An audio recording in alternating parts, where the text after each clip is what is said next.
great field.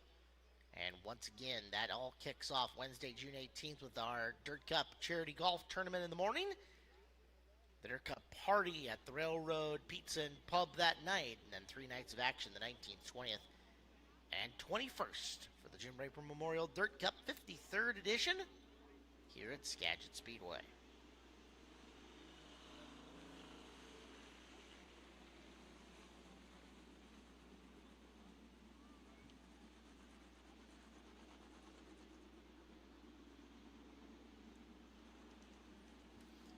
Start off this group of cars, the driver down the back straightaway. Out of Enumclaw, Washington, the BME Enterprises Missile Motorsports Extreme Graphics PGH Excavating number 19 of Colby Thornhill. Thornhill, the black-blue with white number 19 rolling off of corner 4 as we speak.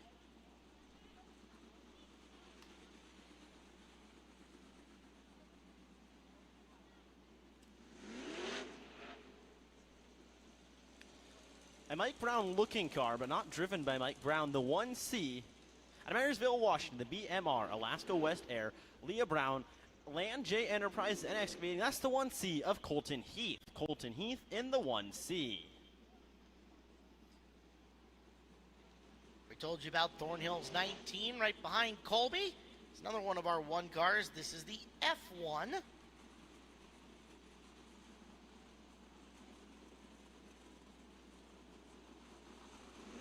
Get our loading device here working. F1 of Levi Platt, 95, Justin Youngquist out there as well. 89, that's, we believe, in Doug Cleater. Look at the 95, Crawford Garage Doors. Ground Zero Gymnastics, Cafe Pizza, Crawford Garage Door, Piazza Construction, 95, with Justin Youngquist down the back straightaway.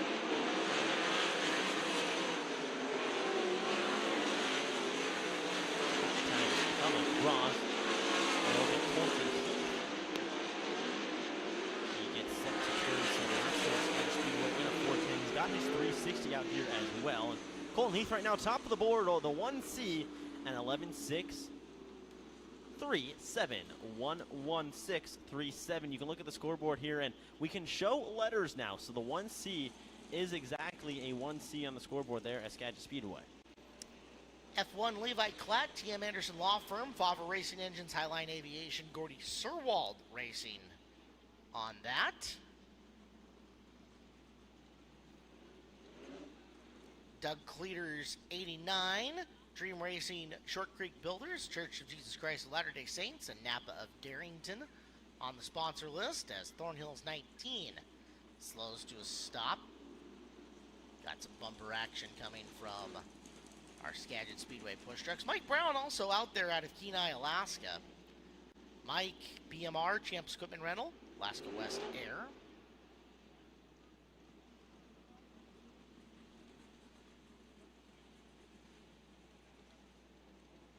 Cleater's top wing very flat comparatively. You see that? It was out, so I gave him the benefit of the doubt. I was talking with our wonderful people, one of them who was running the concession stand, and it was bugging her. And I agree it was bugging me. I was optimistic that it was just like that for track packing, and they just hadn't put the pins in to give it that angle. I guess not. I guess it's just staying that way. So be it. You know what? Fair enough. Maybe he's just really wanting extra downforce on the rear end. All right. Well, she flat, that's for sure. Yeah, there's no... Also, that right-hand side sideboard also looks short. Does the wing just look small in general? Yeah, a little bit. Okay, like the right-hand sideboard, I agree, but it just looks...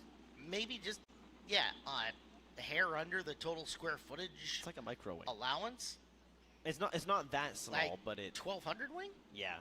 Yeah. You know, for years, we used to run a smaller square foot wing in the Sportsman Sprint. Oh, It's almost like that. Okay. Yeah, that might be what it's from. Could be. Back to green flag action. Carrying a lot of speed just in that west. Really good run going last weekend for Jackson. Alger got together in traffic. Alger. Car rebuild. Youngquist back half of the car ends up getting rebuilt.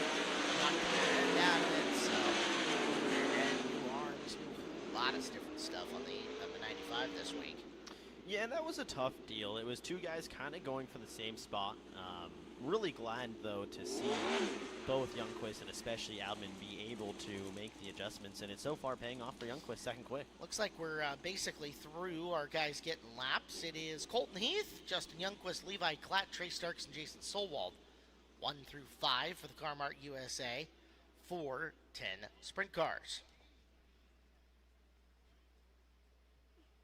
Northwest Propane is known for longevity. They have been providing excellent propane services for over 77 years, Caleb. Can you believe that? 77. That's a long time. Now, they're family owned and operated for more than 4 generations. So when you're looking for personalized quality propane services from a company you can trust, turn to Northwest Propane. Visit them online at nwpropane.net.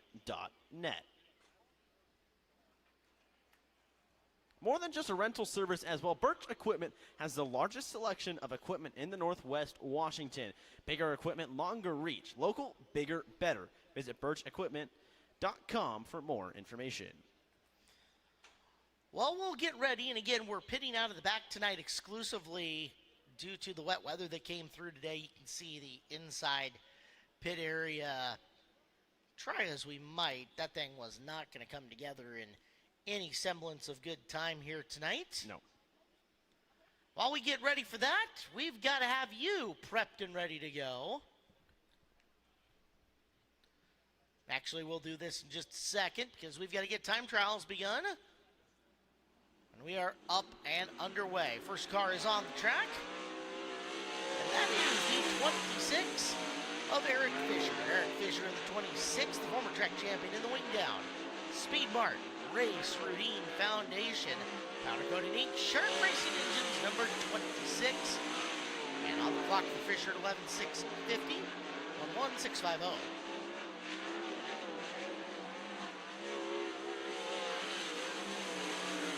Lap time for Eric is faster, 11.511, 11511. Next up, qualify at Cedar Woolley, Washington. The Otis Concrete Tack Testing CX Services Skagit Ready Mix All-Terrain Construction. That's the 9 of Greg Otis. Greg Otis in the 9, his first lap time, second quick, 12:03.9, 120.39 for Otis. Otis runs through lap number 2. Better, 12:008, still second quick at a 12:008. Next car to qualify from Cobble Hill, British Columbia, piloting the Saratoga Motorsports Park, Shark Racing Engines, Malahad Auto Wrecking, Grinders Automotive and Marine, Cal Creek Mining, and Exploration 21P, Rob Price. Price quick time, 11.395 on lap number 1, 11395. Ripping off the high side, brings it down half a groove through the exit of the corner, and Price's second lap slower, 11.403, 11403 for Price on lap number 2. Track record held by David Gravel, set back in 2019, a 10.586. It's a 10.586, and not close to that one at an 11.395 so far. Would be tough to probably get there tonight. Still one of the better laps of the year that we have had here in the 410s. So we get ready for our next driver. Fourth car to qualify out of Maple Ridge, British Columbia. Crushing Miles Sand Gravel. Mills Electric Nordic Temperature Control. Birch Equipment, that's the 9A of Luke Didiak. Luke Didiak in the 9A. His first lap timing will score. Third quick, 11.926, 119.26 for the 9A of Luke Didiak. Didiak in lap number 2, not as good, 11.953. He'll stick his first lap time for 11.926. On the racetrack, last week's feature winner in the Pacific Performance Coatings Triple X Shark Racing Engines, Grinders Automotive and Marine High Performance Lubricants number 21, Jesse Schlockfeld. Schlockfeld, great weekend. Last weekend, 2 feature wins, including the 410 win here. Third quick at 11.576, 11576. Johansson Mechanical also on the sponsor list. And check is out, and he does identical laps at 11.532, both times by 11532. Everett Washington, KPC, Anderson Racing Enterprises, the Young Inc. Donna Smith Titanium. That's the 24 of Tyler Anderson. Tyler Anderson in the 24. His first lap time, 6th quick at a 12:0.54. 1:20.54.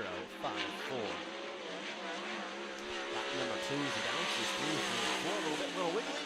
Gets a 4th quick, 11:7.90. 1:17.90. 4th quick for Anderson. Out of Burlington, Washington, the Chevrolet Motorsports number 18 is Jason Solwald. Solwald in the Blue Cow car wash, Car-Mart USA. Lulu's Espresso thanks to Aaron, number 18 car. Lap number 1 for Jason. Quick time, 11:1:29. 1:11.29 for Solwald. Second time around for Jason is slower at 11:2:18, but quick qualifying lap for Solwald of the first 7 to go. Next out to qualify is Snohomish, Washington, Maxim Rogers, Great Western Transport, Pacific Performance Coatings, First Line System, Newman Racing, that's the 91 of Chase Getz. Chase Getz in the 91, first lap time, good for Getz. His 5th quick, 11:6.08, 1:16.80. Second lap time going across, still 5th quick, not as good, 11:7.16, 1:17.16. Next out, Yellowhampton Wicked Flip. Got to say a big thank you to DeBoer and Sons Custom Farming, as well as Les Schwab, Everson Auction, DeCock Trucking, Meldecker Racing, and Skagit Ready Mix. This is Axel Outman. Outman at the 7 and little off the 12.351, 12.351. Checkered flag, Outman. Lap 2 improves, 12.124. 2.124. Not bad at all. Especially putting her back together. Yeah, no kidding. Well, next out to qualify to Lewiston, Idaho this year, Pro Torture, Diamondback Shooting Range, Auto Body Supercenter, Beck Sawmill. That's the 95R of Dan Reynolds. Dan Reynolds in the 95R. His first lap time puts him 10th quick at a 12:5.67, 1:25.67.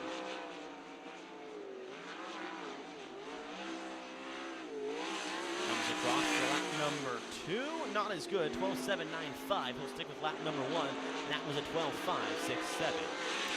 Lap of the car to qualify comes to us out of Mill Creek, Washington. The driver of the Smith Adrian Motorsports Quick Time Espresso, Quick Time Transport, and Restoration and Fabrication Design. This is Cam Smith. Cam Smith, 17, 4th quick, 11:5.28, 1:15.28. Smith feeling good. Lap number 2 looking good, but the hair slower. 11:5.63, 1:5.63. He's got 2 wins so far this year out of all of Washington. The TNC Concept starts racing AL Driveline, Newland Bar Services, Melby Fabrication, his wife Allie. That's the 55 of Trey Starks. Trey Starks in 55, second quick on lap number 1, 11:1.50, 1:11.50 for Starks. He's got 2 of the 3 410 wins this year, as mentioned. Lap number 2, better, still second quick, 1:1.34, 1:11.34 for Starks. From Langley, British Columbia, running the TM Anderson Law Firm, Favre Racing Engines, Highline Aviation, Gordy Sirwald Racing System 1 Pro Ignition number F1. This is Ride Flat F1. Clat rolling through the corner. And first lap, 4th fastest for Levi, 11:4.26, a 1:1.426. Can he improve on lap number 2? Clat's lap time is slower, 11:5.07, 1:5.07 for Levi Clat. Next, at Ian Washington, one of the drivers who's doing double duty tonight. The B&E Enterprise and Missile Motorsports Extreme Graphics PGH X-Trainer. That's the 19 of Colby Thornhill. Colby Thornhill in the 19. His first lap time puts him 9th quick, 11:7.54, 1:17.54 for Thornhill. Now look for a much better lap time, but he's always talking qualifying. Hasn't been really his cup of tea. Lap number 2, not as good, 1:18.12, so 9th quick, the 19 of Thornhill. Moving forward, Kenai, Alaska's Mike Brown on Raceway. Brown in the BMR Champs Equipment Rental Alaska West Air L&J Enterprises entry. Busy night for Mike, one of our many double-duty competitors. As lap number 1, 11th on the field at 11:8:42. Second time by for Mike Brown. 5:63, 8th quick for Mike at 1:1:5:6:3. Behind him out of Burlington, Washington, Triple X, Ground Zero Gymnastics, Cascade Pizza, Jody Dines, Brown McMillan, Crawford Garage Door, Piazza Construction. That's the 95 of Justin Youngquist. Justin Youngquist in the 95. He goes 9th quick on his opening lap at 11:6, 8:8:116. 5:8, pardon me, still 9th quick for Youngquist. Lap number 2 for him. Better 5th quick, 1:1:446, 11:44:6. Here comes the former Chili Bowl Nationals preliminary night winner out of Sand Springs, Oklahoma.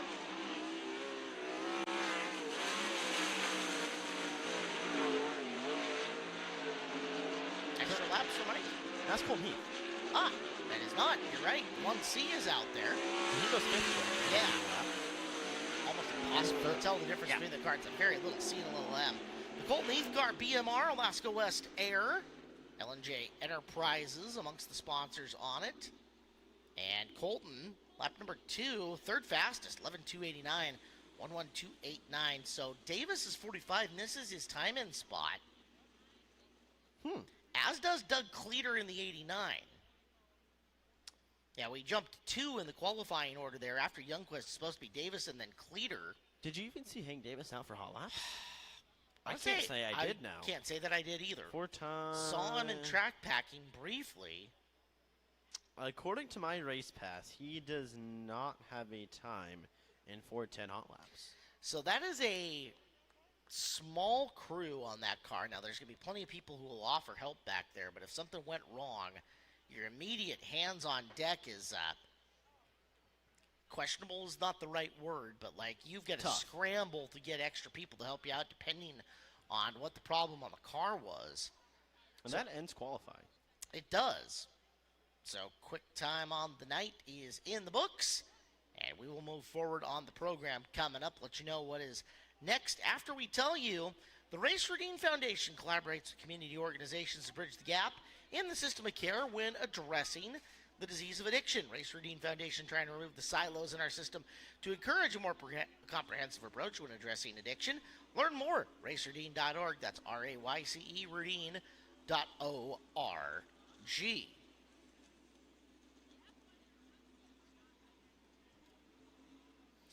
So it was supposed to be hot laps and qualifying at the same time for the Focus Midgets. They ended up giving them an individual hot lap session of their own, is how it looks, because now they're out here on the racetrack to do their group time-ins. And let's let you know who all is out there for the Focus Midgets. Focus Midgets, you should have in the 71, Jonathan Jorgensen out of Bellingham. There is Double J, former series champ with the Focus Midget Series. 41B, Brett Pritchard out of Cedro-Woolley.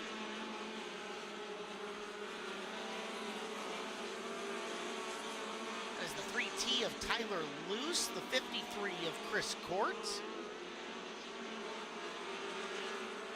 There's a look at Tyler's 3T.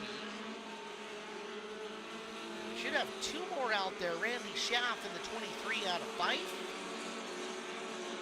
We should have Doug Davenport out of Oregon in the 8D.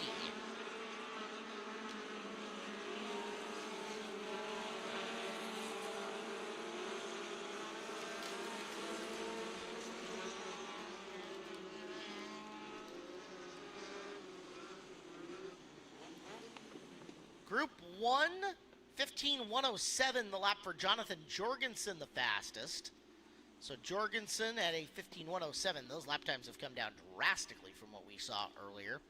Again, they were original schedule, hot laps and qualifying at the same time, but they split those. and now gave them an individual hot lap session, and now this is group qualifying for the Focus Midgets as we come into group number 2. So Caleb and everyone in the grandstands, the next 5 people to go to the beer garden and buy a 210 beer, get a 210 brewing hat for free. So the next 5 people to go to the beer garden and buy a 210 brewing beer will get a 210 brewing hat. So make your way to the beer garden right now. Here's group 2 for the midgets. You're looking at the 48T of Caden Holm. Holm out of Monroe, the red with black and white, number 48T.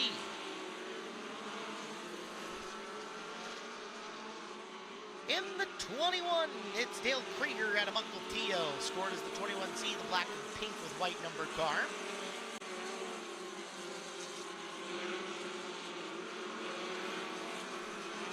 Black with white 5 is Gary Wegner. Wegner from all the way down in Kalama, Washington, driving the 5 car, man of multiple talents. You see him in a micro and a dwarf car on occasion.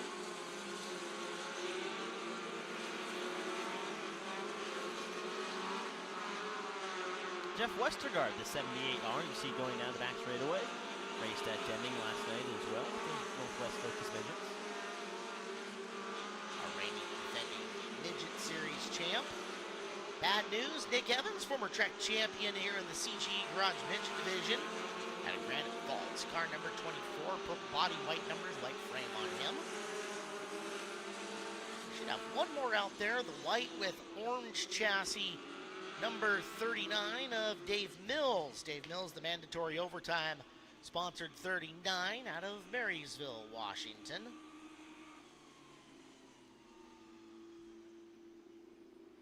So there's group 2.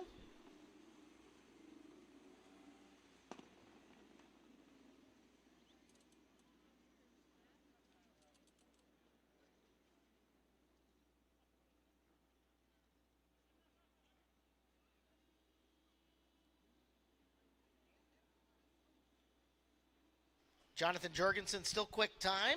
Brad Pritchard, Jeff Westergaard, Nick Evans, and Randy Schaff 1 through 5. As here comes group numero 3. En español. Sí, señor. ¿Tú hablas? Huh? ¿Tú hablas español? No. No? Ay, triste. Last week, clean sweep for the 7S. Clean sweep last night as well up at Deming Speedway for Shane Smith out of Bow.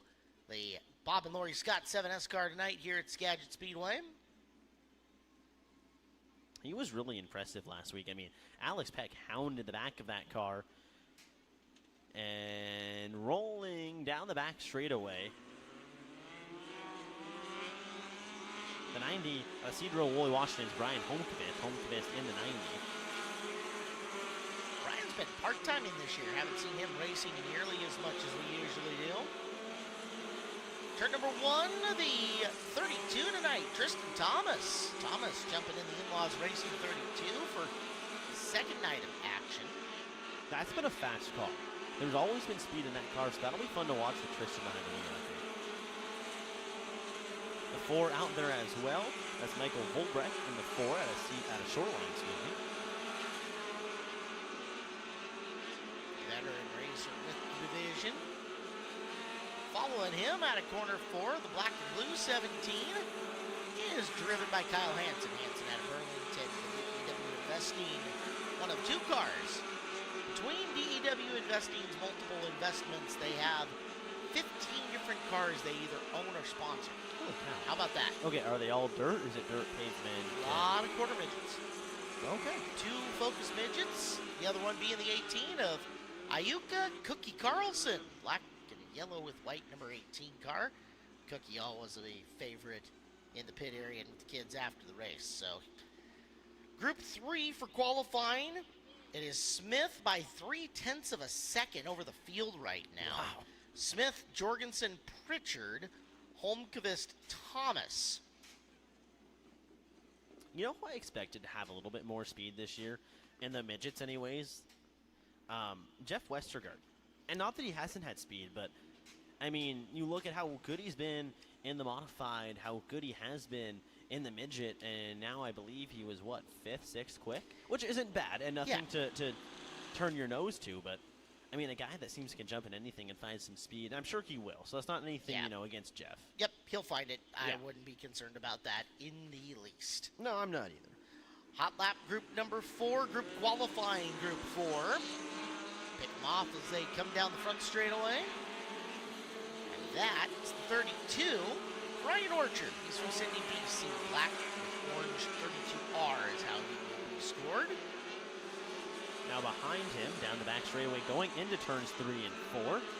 That's the 41 of Arlington, Washington's own Ashley Thompson. Ashley Thompson in the 41. Next car, right behind Ashley, that is the all-yellow number 16 of Alex Pacheco. Oak Harbor, Washington driver Pacheco in the 16. Behind Pacheco, that's none other than the 64M of Stephen Massengale out of Mount Vernon. Massengale, the 64M. A really sharp-looking Triple X car. 2 more cars on the track to get you.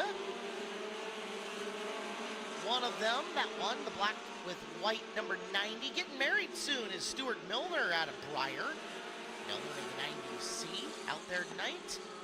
You've got one more, and I believe it's packed in between Orchard and Thompson. And that is the black-blue, number 50. You just saw him heading off the racetrack in Chad Kincaid out of Bothell. Kincaid in the 50. We will conclude it with quick time going to Smith at 14:886. How about Massengale 14:893? All right, so at least someone's got closer. Yep, Holmqvist at 14:898, Thomas at 14:974, and Pacheco at 15:103. Your top 5 tonight for time trials for the CGE Garage Midgets. That is the local class where they're scoring points here tonight. It's also the first night of the Northwest Focus Midget Series Summer Challenge race, 1 of 10 for them in their Summer Challenge Point Series Championship. So Midget's done. Is it time to upgrade your HVAC system? Well, turn to the expert at All Phases Heating and Air Conditioning. All Phases Heating has been serving Skagit County and beyond for over a decade and specializes in residential upgrades and more. Now the county's only carrier distributor, providing comfort solutions to the community with kindness, integrity, and professionalism. Call All Phases Heating and Air Conditioning for a free quote today. All Phases Heating and Air Conditioning. Happy 47th birthday tonight to Christopher Sharp from, looks like, is it Anita in the family? Close enough? Yeah, that's what I'd say. All right. Happy birthday to Chris Sharp. Thanks for celebrating number 47 with us here tonight at Skagit Speedway. Well, we're getting ready for the 360s to come out and hot lap, but Dirt Cup is just 19 days away. Take a look at the big board for more on the upcoming Dirt Cup.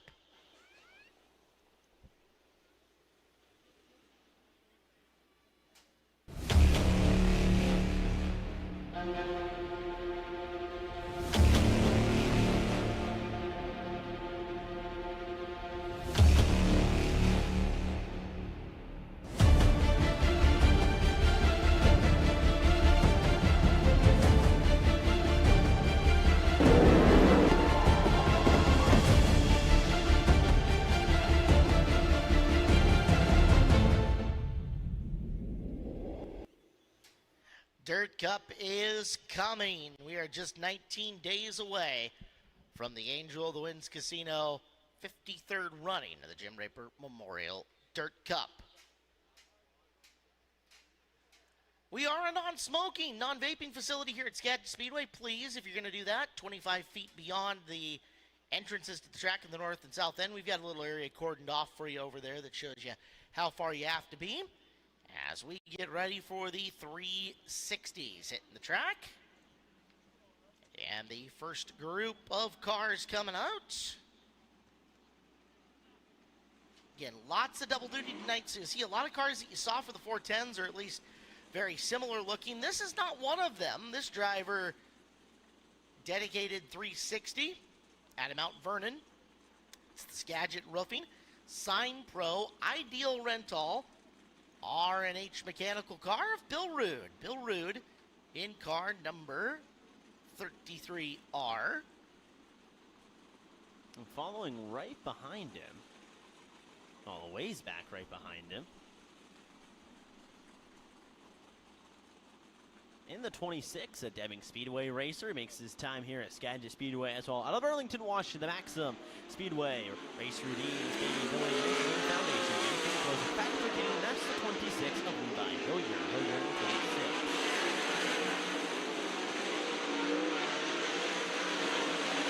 You're on the hammer.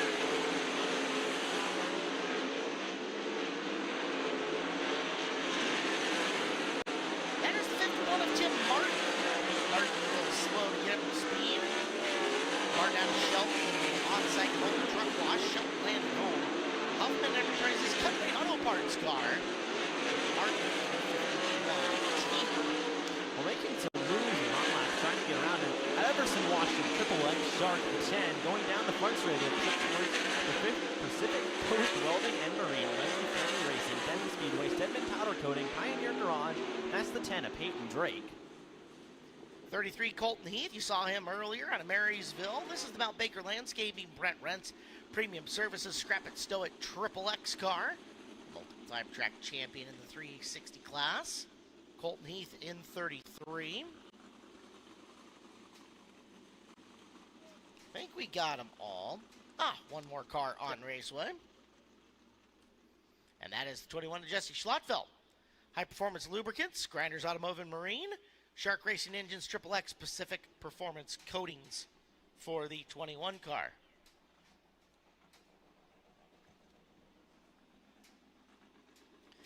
Next out on the Raceway for Hot Lap Session number 2, Tanner Holm out of Monroe. The Wing Down, Speed Mart, Race Reading Foundation, Johansson Mechanical Central Welding entry. 66, Tanner Holm, the first one out.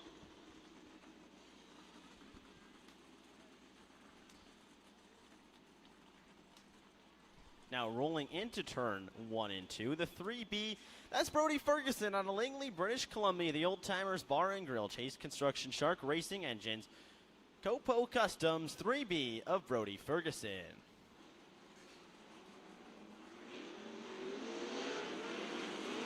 Firing up to speed, first time we've seen him this year in the 4L. Out of Washington, that's Lane Taylor. Taylor on site, Borton's Auto Parts.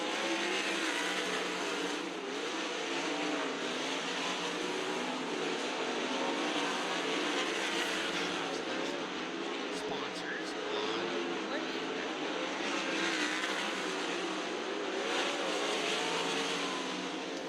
I probably hope British Columbia, the 21 team, that's Robbie Price there from Northwest Park, Shark Racing Engine, now that Auto Wrecking, Grinders, Automotive and Marine, Cal Creek Mining, that's 21P of Robbie Price. Price looking to try to dethrone the other 21 of Jesse Schlottfeld, but he won't. Schlottfeld still remains quick time, Caleb. Schlottfeld has ripped off a really good lap. We also had the 0 of Ashley Johnson out there. Elite Transportation, Cascade Materials, Economy Propane, and Nordic Temperature Control for the 0 of Johnson. 11 cars have grabbed laps. Schlottfeld, Heath, Hillier, Ferguson, and Taylor 1 through 5. It's good to see Lane Taylor back this year and making his first laps here at Skagit Speedway. A kid who's got a lot of time and experience around Skagit Speedway. I'll be really curious to see how he transitions this year and what he's looking at in his first time back here, Caleb. A little rust to shake off, I'm absolutely sure of that. Oh, I'm sure. As we get a look at the 55 of Trey Starks, TNC Concepts, Starks Racing AL Driveline Newland Bar Service on our 55 car. Starks, the reigning 360 division champion. Follow him up at the 10C of Colin Mackey. Mackey and the PDR Marine Fabrications. ISM Marine Auto Meyer. 600 winner last night at the Speedway.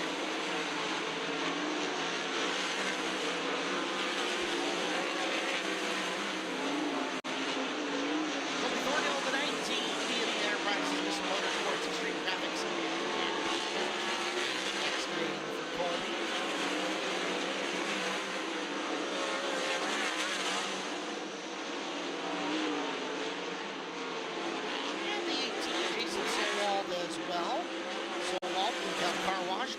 USA Lumen's Espresso, and big thanks to Aaron. Colin Mackey, 5th quick. Look at that, Colin. Nice lap. And please tell me I didn't jinx him. Yep. He's slowing over in turn 1 and 2. Yep, way to go. He's going to hate me. That is the infamous commentator's curse. Yeah, he's going to hate me. Well, Eric List has laid the whammy on his good buddy Colin Mackey. he's not golfing with me this week. Hillier 4th, Colton Heath 3rd, Trace Stark 2nd, and Jesse Schlottfelt still among the top of the board. Schlottfelt at 11.5. 7.5. 5 more cars yet to come out and cut laps.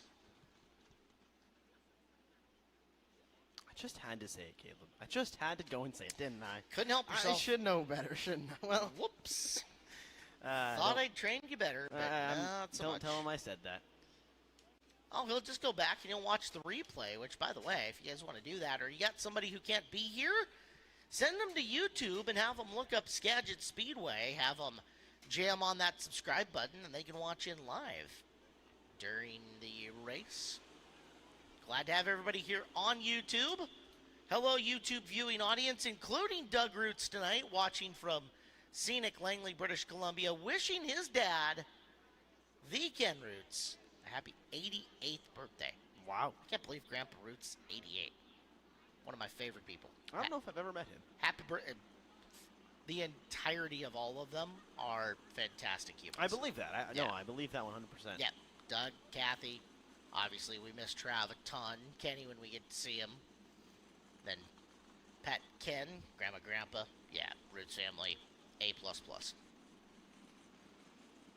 Well, we've got one more group, we believe. Cam Smith bringing his 360 out there. QuickTime Espresso, QuickTime Transport, Linden's Restoration and Fab.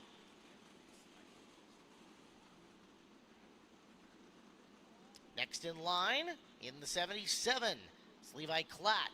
Serious Performance, Chilliwack Ford, Race Car Creative, Orca Auto Sales, Capstone Plastering, and Triple X.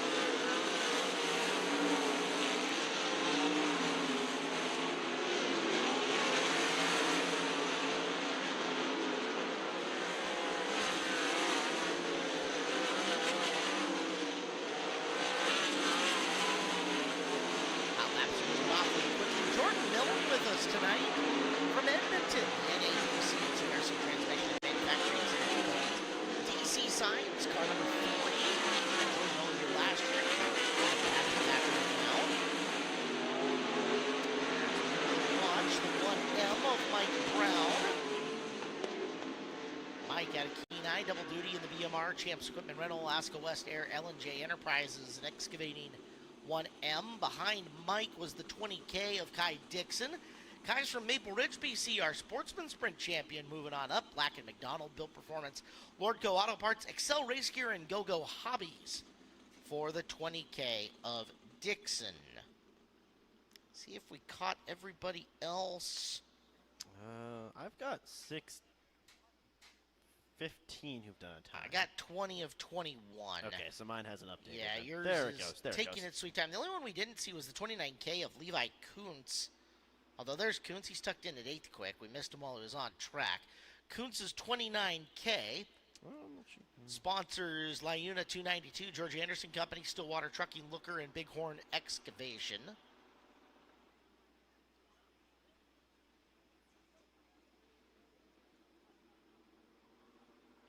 I'm not seeing the one car we've missed. I know it's on there. Has to be, right? Theoretically. No, he's there. Probably somebody that we called out but forgot their transponder. That would be my guess. That would be my guess, too. All right. We will get ready for time-ins here. For our 360 Sprint Cars track record is... Trey Starks, an 11.085, 11085. He set that back in September of 2020 on the 17th. It's been a minute since we had one of our Sprint Car Division open-wheel track records fall. Set a new track record in the midgets. Gosh, it's all the way 4 years back. Jeez. Last year, we got track records in the modifieds because we had never timed them in before. And the Hornets, because we started timing them in as well and keeping track of those.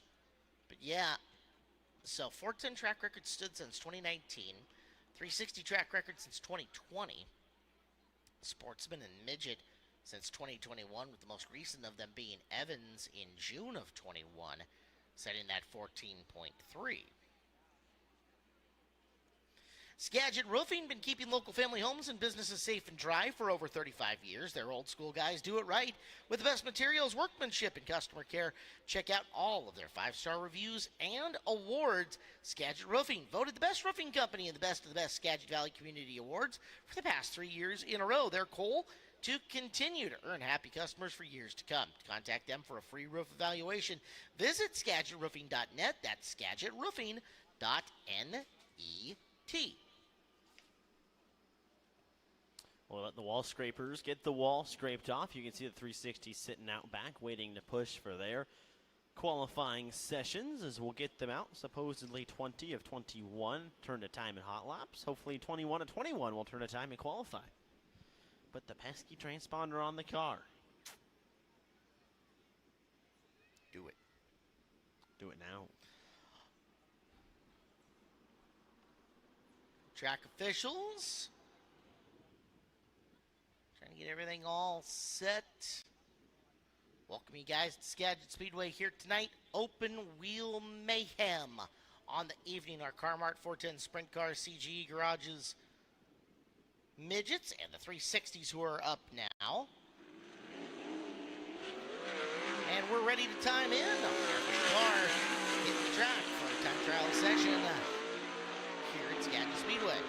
What about Vernon Washington, Triple X Sharks, Skagit Roofing, Sign Pro, Ideal Rental, R&H Mechanical, that's the 33R of Bill Rude. Bill Rude in the 33R, first lap time, 12.276, 122.76 for Rude in the 33R. Shout out as well to AW Auto Body on the lead car. Second lap time better, 12.084, 120.84. Next out, this is the Routine Racing, number 26 of Levi Hillier. Spadey Buildings, Race Redeem Foundation, Race Ready Clothing Factory Kane on the 26. Feature winner on the year. This is not going off at Skagit Speedway yet. 11.950, 11.950, faster for the two cars that have been out so far. Levi, slower at 12.015, 12.015. At Everson, Washington, Triple X Shark, Pacific Coast Welding and Marine, Lemley Family Racing, Deming Speedway, Stedman Powder Coating, Pioneer Garage, that's the 10 of Peyton Drake. Peyton Drake in the 10, rides up high looking for lap number 1, comes across the line, third quick, 12.242, 122.42. Peyton Drake ran a sporty last Saturday here at Skagit Speedway. He got third, second lap time not as good, 12.287. First lap time was better at a 12.214. This guy's been on an absolute tear. We'll see if he can keep it up. It is the Arlington, Washington-based 21 of Jesse Schlottfeld, High Performance Lubricants, Grinders Automotive and Marine, Shark Racing Engines, Triple X and Pacific Performance Coatings. Jesse Schlottfeld, first time by, good enough for quick time at 11.779, 11.779. Rocking off the top, lap number 2, but they need JMI as well on this car for an 11.666, 11666, quick time for Jesse Schlottfeld. Another driver doing double duty tonight out of Marysville, Washington, the Triple X Shark, Mount Baker Landscaping, Brent Rents, Premium Services, Scrap It and Stow It, Triple X, that's the 33 at Colton Heath. And he goes to the top of the boards, 11.541, 11541 for the 33 of Colton Heath. Can he do better on lap number 2? He does, 11.447, 11447. Qualifying next from Shelton, Washington. The on-site mobile truck wash, Shelton Landing Home, Huffman Enterprises, Cut Rate Auto Parts, number 51T of Tim Martin. Tim Martin with us, the 51T. Happy to have him here for full season of racing at Skagit Speedway. Tim, 13, 153 on the first lap. 13.153. Second time by for Tim goes 12, 424. Big improvement on lap 2, 12.424. The seventh car to turn a lap time here in qualifying out of Monroe, Washington. Shark. Speed Mart Race Redeem Foundation, Johansson Mechanical Central Welding, that's the 66 of Tanner Holm. Tanner Holm in the 66, first lap time, good for third, quick in 11.785, 117.85 for Holm. Holm learns the bottom through three. It's high out of four, lap number two, not as good, 11.817, 118.17. Coming to us next, out of Cobble Hill, British Columbia, the Saratoga Motorsports Park, Shark Racing Engine, Mellahat Auto Wrecking, Grinders Automotive and Marine, Cal Creek Mining 21P, and this is Robbie Price. Price, lap one, very good, 11.651, second quickest time of the night. Price, through the checker. Lap time on lap two. Waiting for it to read, has not come across to me yet. As that will be an 11.488. So better in lap number two, but still second quick for the driver of the 21P. At Alger, Washington, we got Uncle Bill's Racing and Fleet Transportation, Cascade Materials, Nordic Temperature Control. That's the zero of Ashley Johnson. Ashley Johnson in the zero. First lap time for Johnson, 8th quick, and a 12.249, 122.49. Second lap time for her, 12.249 as well. Let's move on. Lane Taylor coming out. Taylor on site, Borden's Auto Parts, R&D Construction, Meets Translation Services, CK Construction, Don Ott, sponsoring the 4L. Here is Lane Taylor. Lane Taylor, 12.051, 120.51. Lap two, 12.138, 121.38. We move on. This is the 3B of Brody Ferguson.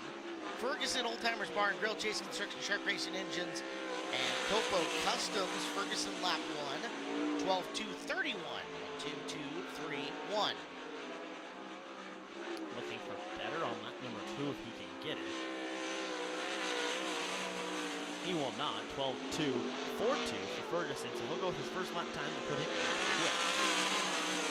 Next up, qualifying up Y'all of Washington. The TNC Concert starts racing AL Driveline Newland Bar Services. That's the 55 of Trey Starks. Trey Starks in the 55. First lap time.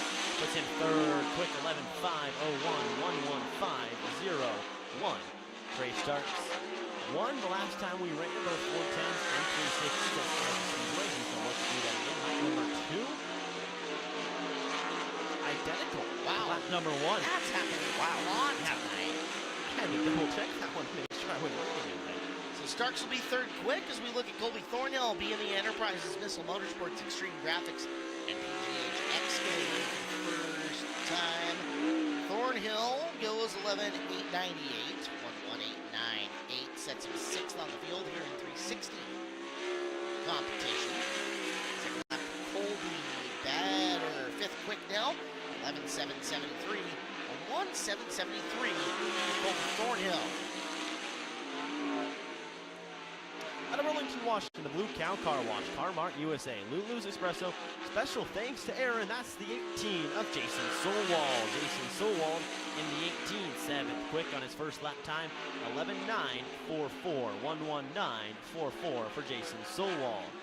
Another driver doing double duty tonight between the 410 and 360. Lap number two, better fourth quick, 116.38, 11.638 for Jason Solwald. Back with us tonight from Carnation, Washington. It's the 29K of Levi Coots, sponsored by Leah at 292. George Anderson Company, Stillwater Truck and Looker and Bighorn Excavation. Levi 11.820, 118.20, eighth quickest so far. Coots, lap number two. Can he get better? Just a hair, 11.816, still eighth quick for Levi Coots in the 29K.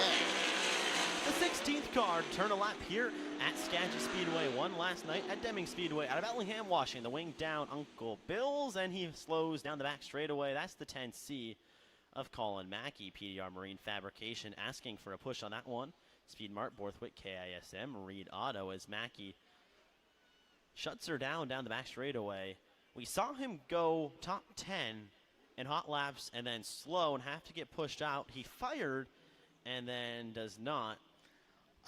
Fired and had speed, but then stopped. Yeah. So, hearing something that he doesn't like or feeling it down in his feet, Mackey will pull her to a stop. He will not get a lap time. I mean, unless you want to consider in the back of the push truck a lap time. Could he be awarded 1 lap at the end if they can get it back going? Well, he did just cross the line at a 35.289. Blazing fast. 35.289. Well.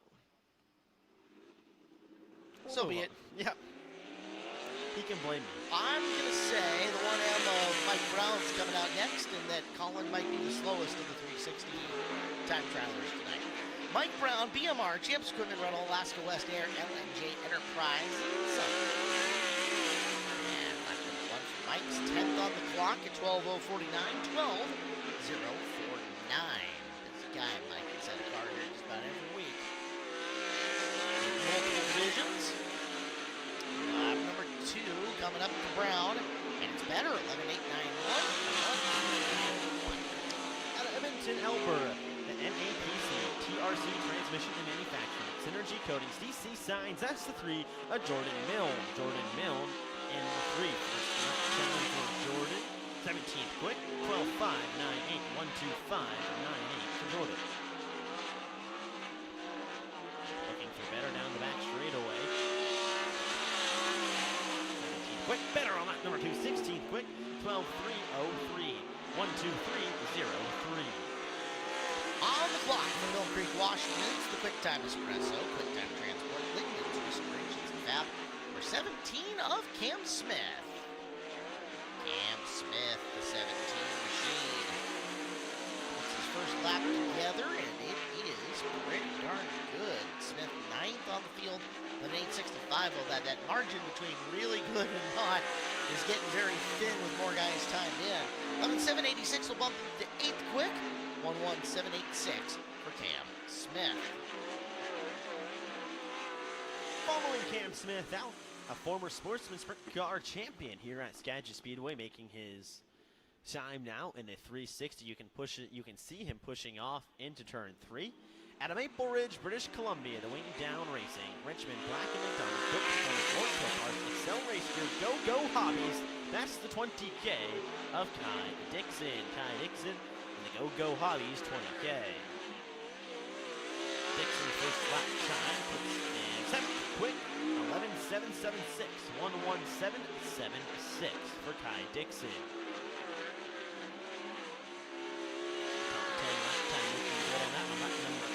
He does not. 11:873, 11873. Final car to qualify on the night out of Langley, British Columbia. This is the Chilliwack Ford race car creative Orca Auto Sales Capstone Class Stream Triple X number 77 of Levi Klatt. So many Levi's, and all of them really, really quick. Klatt 11th fast, 11:871. Looking for a better lap 2. Can he snag it? Cannot. 11:981. 11:981 for Levi Klatt. Time trials done. Quick time. Colton Heath in the 33. Robbie Price second fast. Trey Starks third. Jason Solwald 4. And Jesse Schlottfeld in position number 5 for the 360s tonight here at Skagit Speedway. Opening ceremonies are due in just a little bit. Time for you to stand up, stretch your legs, and hey, check it out. Your winner tonight in the 26, Justin Peck wins high limit out at Butler Motor Speedway in Michigan, the Mace Thomas Classic. So congrats to the boss's car, the Skagit Speedway sponsored car. Justin Peck getting his second high limit win of 2025. We will see the Kubota High Limit Racing Series coming on out to Skagit Speedway on Labor Day weekend for the Skagit Nationals. So big congratulations again to Justin and the team, and look forward to seeing them the next time we get a chance to see the Routine Racing 410 Sprint Car.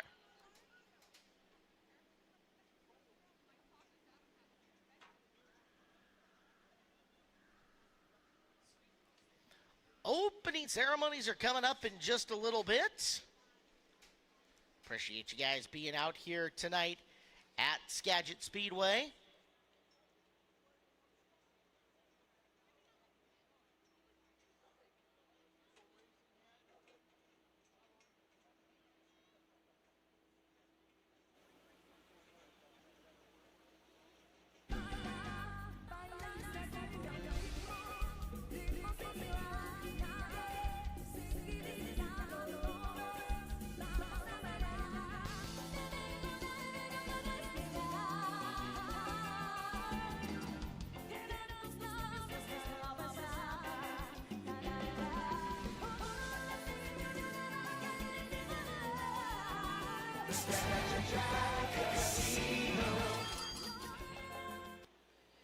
Don't forget to pick up your Dirt Cup tickets while you're at it. Dirt Cup tickets available online at SkagitSpeedway.com. Or, let's do this. Let's make it easy for you guys to buy your Dirt Cup tickets. So if you look at the big screen here in just a couple of seconds, there's going to be a big old QR code that's going to pop up and on the screen.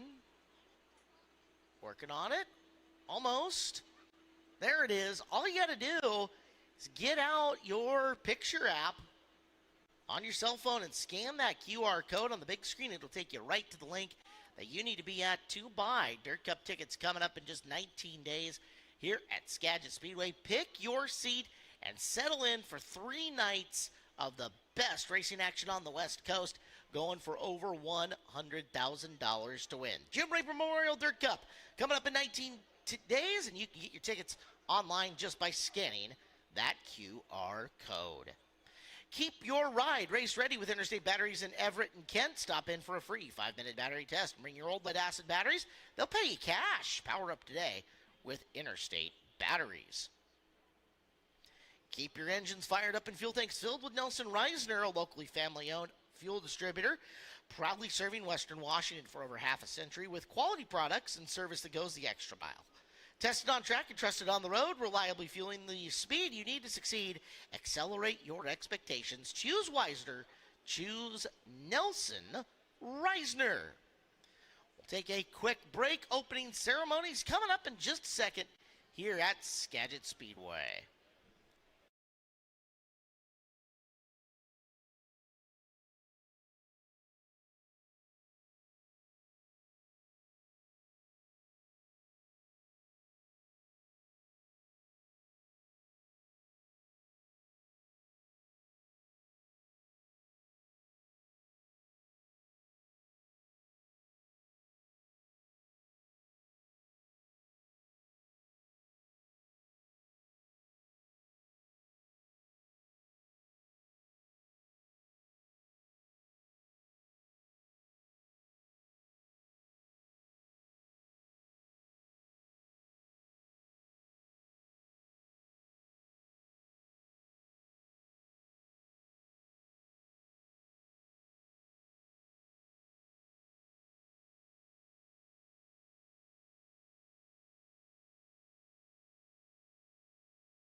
Bank, the only locally owned community bank headquartered in Skagit County. They believe that when everyone becomes savvy about their finances, our entire community benefits. Call or stop by one of their branches and learn how to bank savvy. Member FDIC, equal housing lender. Open wheel mayhem night tonight here at Skagit Speedway. We thank you guys for hanging out, being here. I got to thank Mr. Rice for bringing me up a delicious plate of what he was barbecuing out the campground today. Thank you very much for helping me get fed. If you guys are hungry out there still, our concession stands will fill you up. I'll tell you what, I did grab myself a snack. I grabbed some of the garlic cheese curds. And unlike garlic fries, these things taste as good as they smell. I'll tell you what, I have always thought the garlic fry left a little on the table in terms of the overall yumminess of it. The garlic cheese curd does not. It has got all of the garlicky goodness that you want, as well as the delicious saturated fat content of the squeaky cheese. It's fantastic. You can get them at the north or south concession stand. Garlic cheese curds there and available. You can also accessorize whatever it is that you are wanting to pick up. Let's say you want an extra patty on your cheeseburger. You can get that. Maybe you want to top your burger with, like, some brisket? Could do that. Maybe you want to put nacho cheese on your hot dog. You, too, can live dangerously and add both nacho cheese or chili to your dog. Whatever it is you want to do, we got you covered.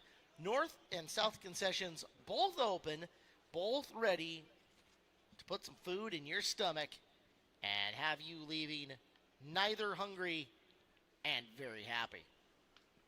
Opening ceremonies are coming up in a second. Had to do a little bit of track work up and around the top of the facility. As again, lots of moisture here at Skagit Speedway during the day today. Season ticket holders, your gift cards are ready to be picked up at Will Call if you haven't already. If you are a season ticket holder, all you have to do is go to the Will Call window and you've got a gift card waiting for you here at Skagit Speedway tonight.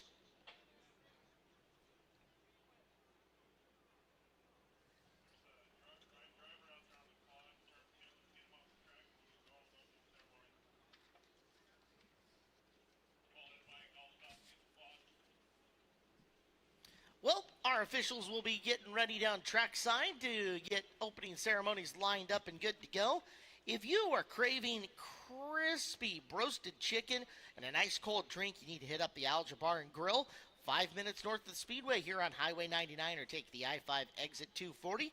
Grab a bucket of chicken and Joe's to go, or try one of the burgers, baskets, or fresh salads. It's a 21 and over spot with 13 taps, growlers to go, and non-alcoholic options also. Like and follow the Alger Bar and Grill on Facebook for daily specials, and don't miss happy hour Monday through Thursday from 3 to 6.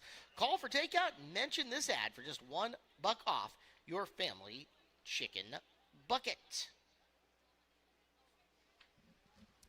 Well, Eric List, he's got all the guys lined up down in front. We officially welcome you in here to Open Wheel Mayhem Night at Skagit Speedway. My name is Caleb Hart, and for opening ceremonies, let's kick things down trackside to Eric.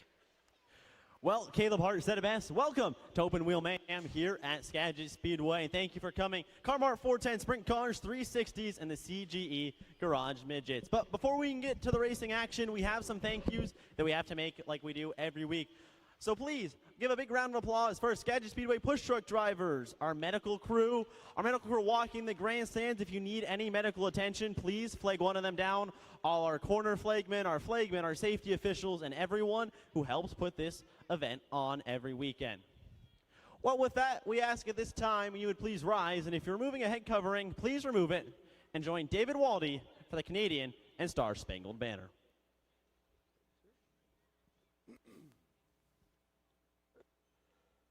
Oh, Canada, our home and native land, true patriot love in all of us command. With glowing hearts we see thee rise, the true north strong and free. From far and wide, O Canada, we stand on guard with thee. God keep our land glorious and free. O Canada, we stand on guard for thee. O Canada, we stand on guard for thee.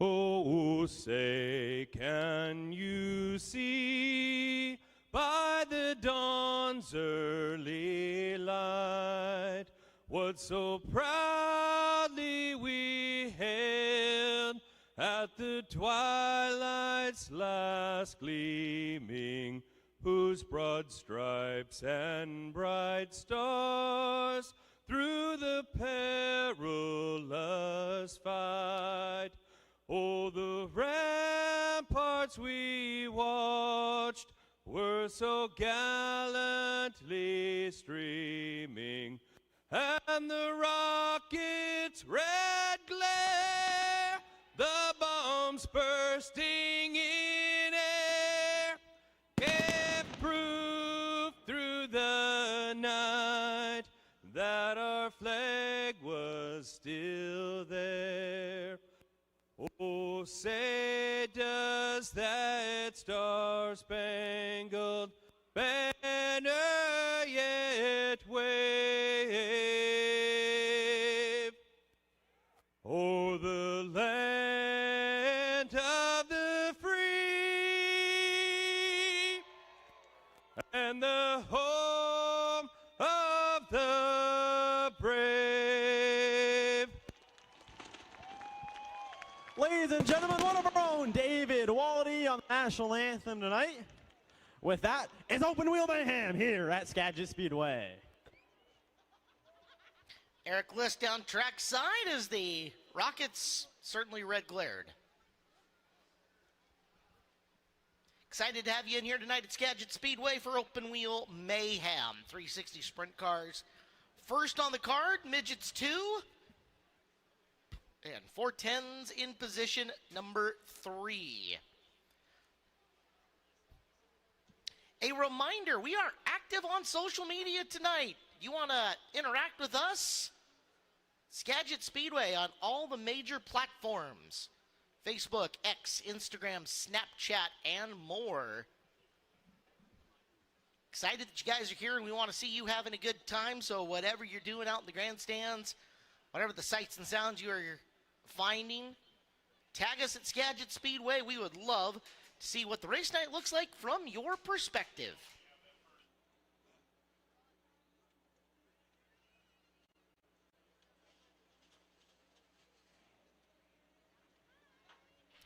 Well, tonight, we're proud to welcome in the Mosier family. That is Jason, Melissa, and their son, Mason. Mason assisted his mother and father after his father's accident and his mother's recent cancer treatment. Mason, not a stranger to helping others, with 4,000 plus volunteer hours completed. Mason, a college graduate with a bachelor's degree at the age of 17. Start of the year, Mason was recognized as the Operation Homefront Military Child of the Year for the United States Navy for 2025, as both of his parents are active in the service. He is the first Washington resident ever to receive this prestigious award. He hopes to continue giving back to his community and make his family proud. Mason, Jason, and Melissa are in the Pace Truck here tonight, and give them a warm Skagit Speedway welcome to the Mosier family here this evening. Thank you for their service, and congratulations to Mason, the Operation Homefront Military Child of the Year for the United States Navy in 2025.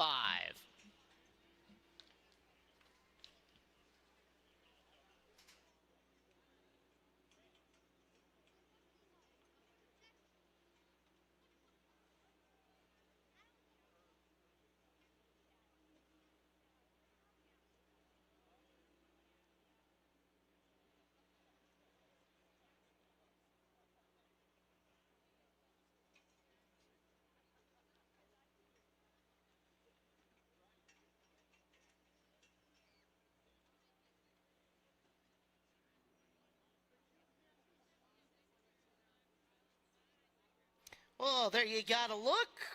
Mikey Powers and the Skagit Speedway Carmart USA Pace Truck and the Mosier family inside of it. We are going to swap out some Pace Truck riders here in just a second. Want to thank them for being with us here tonight at the track. And again, appreciate their service and everything that they do here.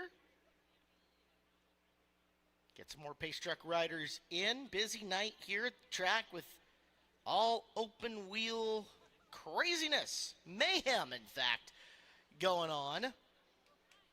Do need to give a tip of the hat to our track crew tonight. They have done an absolutely fantastic job at just giving us something to race on tonight, much less giving us something so far smooth and a little bit faster than usual as well. All that to be anticipated with all the wet weather that we had. So tip of the cap to Jeff, Mikey, and the boys for everything they did to get this place set, ready to go, and raceable tonight here at Skagit Speedway. Yeah, Caleb, when I was walking down there for opening ceremonies, it's, of course, a little sloppy when you get up on the berm, but the racing surface itself is actually really good. I can feel there's a lot of grip. It's going to be really tacky and juiced up, but it's in good condition. And also, a big thing you can kind of get worried with sometimes when there's a lot of rain is bumps. It felt pretty smooth. So there's not a lot of whoop-de-woos. Yet, anyways. Hopefully that doesn't happen. That is going to be paramount tonight to a safe night of racing action. 360s on the card first. We've got 3 heat races for them, for the 21 cars in competition. Fastest car in each of the heat race is going to start in position 4. Second quickest car in each of the heat races is going to start in position number 1. The heat race winner and the fastest car that finishes in the top 5 that is not the heat race winner will move on to the redraw for this division. So these are going to be hotly contested heats, and cars are on the track for heat race number 1. 7 total cars scheduled to go 8 laps here in heat race number 1. Here's how we'll line them up. On the pole out of Burlington, Washington, that's the 18 of Jason Solwald, his outside. And Maple Ridge, BC, that's the 20K of Kai Dixon. That's how we'll line up row number 1. Row 2 looks a little bit like this. Out of Maple Ridge, British Columbia, and behind him, out of Carnation, Washington, a 29K, that's Levi Kuntz. Kuntz starts third on the inside of row 2. Colton Heath to his outside, that's your quick time driver on the night in the 33 out of Marysville, Washington. Row number 3 looks like this, out of Burlington, Washington's own. The 26, that's Levi Hillier. And Brody Ferguson out of Abbotsford, British Columbia, to Hillier's outside in the 3B. Jordan Milne rounds out the field in 7th in the 3. Another guy from Edmonton, Alberta. 7 cars, 8 laps, and set it. Highly contested heat races to try to go and make that redraw and improve your starting position in tonight's A feature. Keep an eye on the 33 at Colton Heath. He was your quick time qualifier for the 360s. So pretty much guaranteed a redraw spot. Just going to look to try to better where he can be. Lights go out around Skagit Speedway. Field told to tighten up. They'll get the green flag out of turn number 4 at the white chalk stripe. The leader has to fire then. So keep an eye on the 18 of Jason Solwald. Solwald, Dixon, Kuntz, Heath, Hillier, Ferguson, and Mill. 7 cars, 8 laps, rolling through turn number 3. Green flag flies. We're racing here at Skagit Speedway. 360. 1 is green. And through and out of turn number 2. Colton Heath moves his way up into the 2nd position. He's going to go try and chase down Jason Solwald as they run through turns 3 and 4. Here comes Colton Heath right on that bumper of the 18 Solwald. Heath up high. Solwald down low. They're going to drag the race down the back straightaway. Solwald's got him by a nose. Here comes Colton Heath. Colton Heath, high, wide, handsome. Colton Heath makes the pass on lap number 2 from 4th to 1st. And 2 laps, Colton Heath up the top position. Heath back up high. Solwald back down low. High line, paying dividends for Colton Heath as he's holding off Jason Solwald. But Solwald closes on corner entry, but loses on corner exit. Kai Dixon runs in the 3rd position. Levi Kuntz in 4th. Levi Hillier 5th. Jordan Milne 6th. And Brody Ferguson rounds out the top 7 in a 7-car heat race at Skagit Speedway. 4 laps in, 4 laps to go. All Colton Heath after he got by Jason Solwald.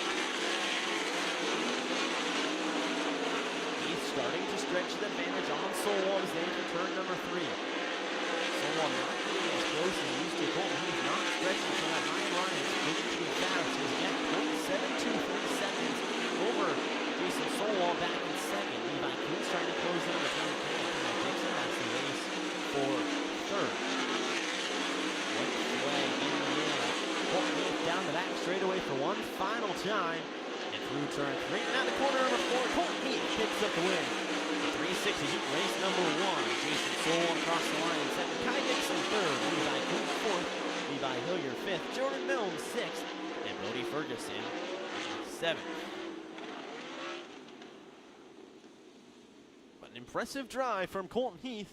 He gets it done here in heat race number 1.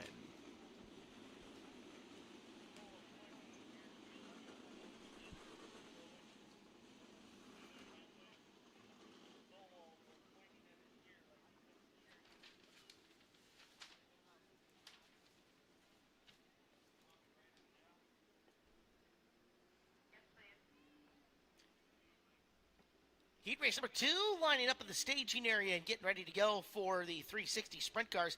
Now, as a result of going 4-1 in the heat, Colton Heath should have the pole for the main event. That is the rule. If you can make that run up and through, no redraw for you. You sit on pole. Also, that means that he has knocked out another one of the drivers from the redraw itself. So now the redraw positions will be 2 through 5. And it'll involve the heat race winners and the quick qualifiers from the next 2 heats. So Colton Heath making a big statement here as far as the lineup goes for the 360 main event. And a well done job to him on that.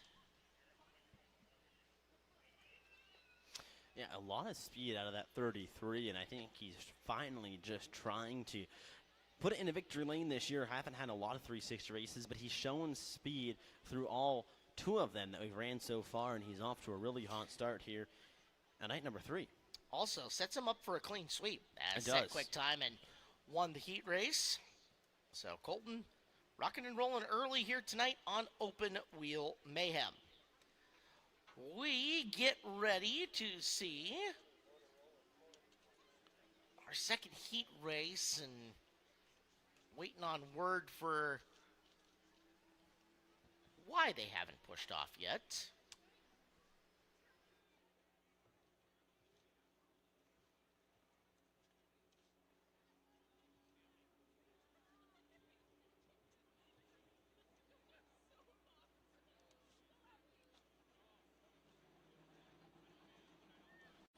Second of 3 heat races. Pole sitter for this one will be Jesse Schlottfeld in the 21 car out of Arlington. Tanner Holm, first to push from the pit area, will be outside row number 1 in the wing down driving experience number 66. Second row will be the 77 of Levi Klatt out of Langley, BC. He's inside, and to his outside, second quickest qualifier in the 360s tonight from Cobble Hill, BC. That'll be Robbie Price. Third row, McKenna Washington's Lane Taylor in the 4. Peyton Drake out of Everson in car number 10 starts in the 6th spot. And pulling up the rear will be Tim Martin, the 51, out of Shelton. 7 cars, 8 times around. Heat race winner in the fastest car will go into the redraw and start somewhere in the main event between positions 2 and 5 tonight.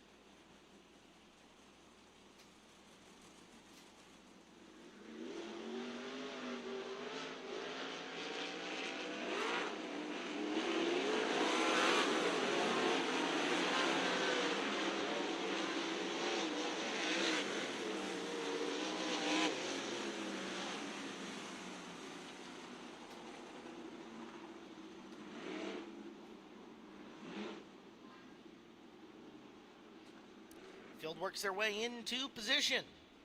Schlottfeld right next to Holm, Klatt right next to Price, Taylor and Drake with Martin at the back.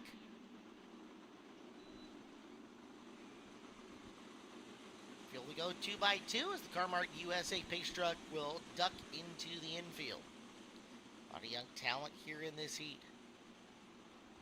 Jesse been on a roll lately. He started Memorial Day weekend off by winning the Rick Brown Memorial at Douglas County. He won the John Carroll Classic here Saturday night at Skagit Speedway and had a shot at winning the Marvin Smith on Sunday, but ended up short to really talented field of cars that went down there. Tonight, looking to win this first heat race of his. Race number 2 for the 360s. Let's get started. Schott going for 21. Holm trying to settle into second. Platt's third. Price in the fourth spot. Trying to climb up on the high side. It's Platt in the 77 down low. On the 66 of Holm.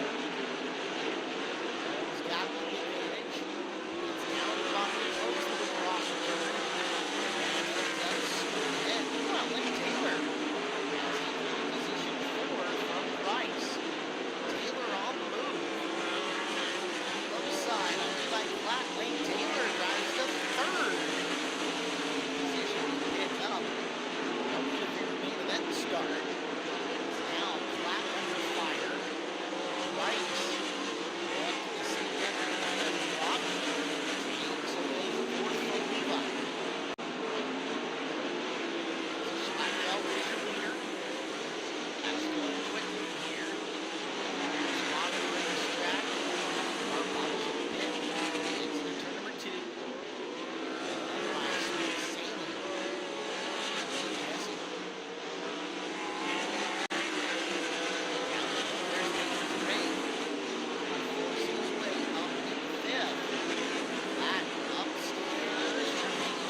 Two all done.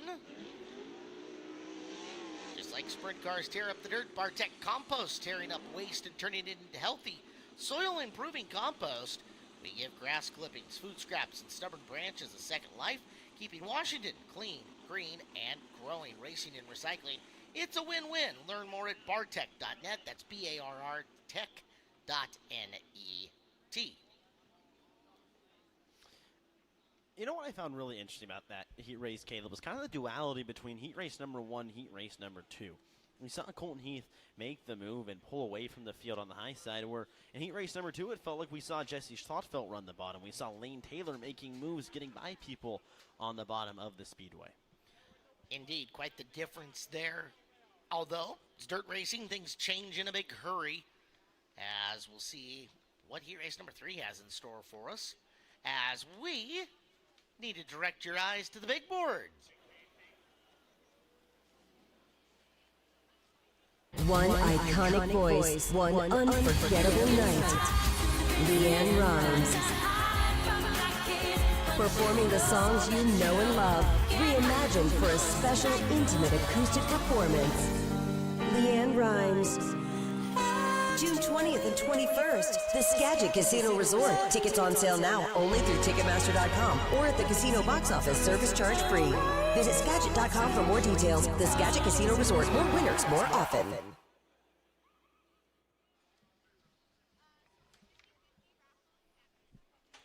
Heat race 3 for the 360s due out to the track next, as don't forget to pick up your Dirt Cup tickets.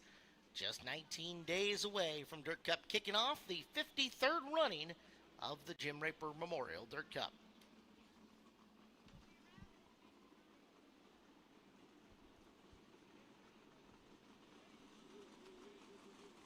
Here's how we'll line up heat race number 3. Another 7 car straight laps on the pole.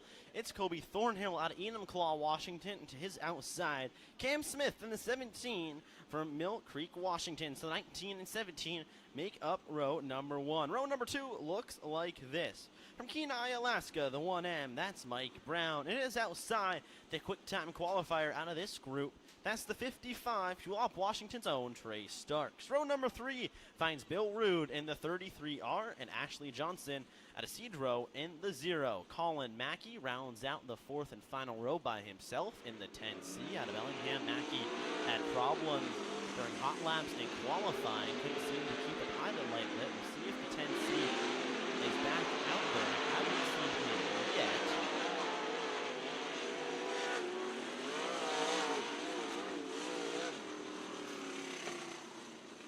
Colin Mackey can make the call, but we're scheduled for 7 cars in this one, and I don't see him out there.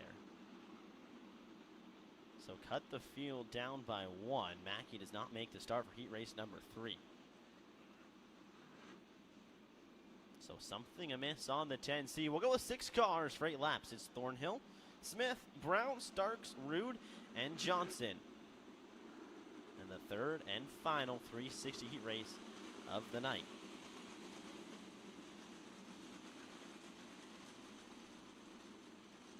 Ever important feature starting positions on the line. And Thornhill will take us into turns 3 and 4. After we go down the back straightaway.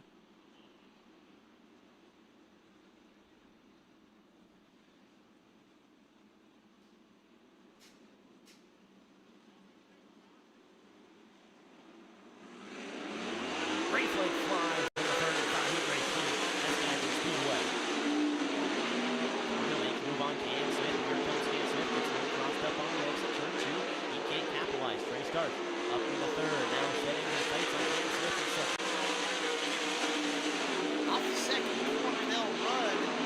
Back from the back of the field between Rude and Brown, but up front, Thornhill taking off for second place. Smith and Starks. Smith down low, Starks on the high side. Awesome ground for that turn, but barrels back in on turn number 3. That was the 2 spot. Starks trying to get a run off the high side. Couldn't turn 4, goes right back there in turns 1 and 2.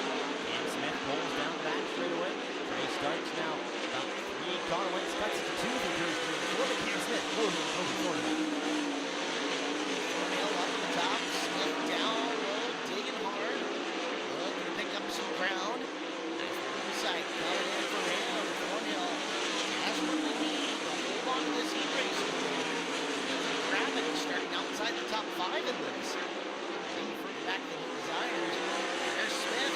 Thornhill coming off the corner. Thornhill and Smith for the lead to left. And positions on the line in this heat race. David Thornhill has it. Cam Smith wants us ahead in turn number 3. Thornhill rides the line. Smith washes up the top. White flag flies in this one.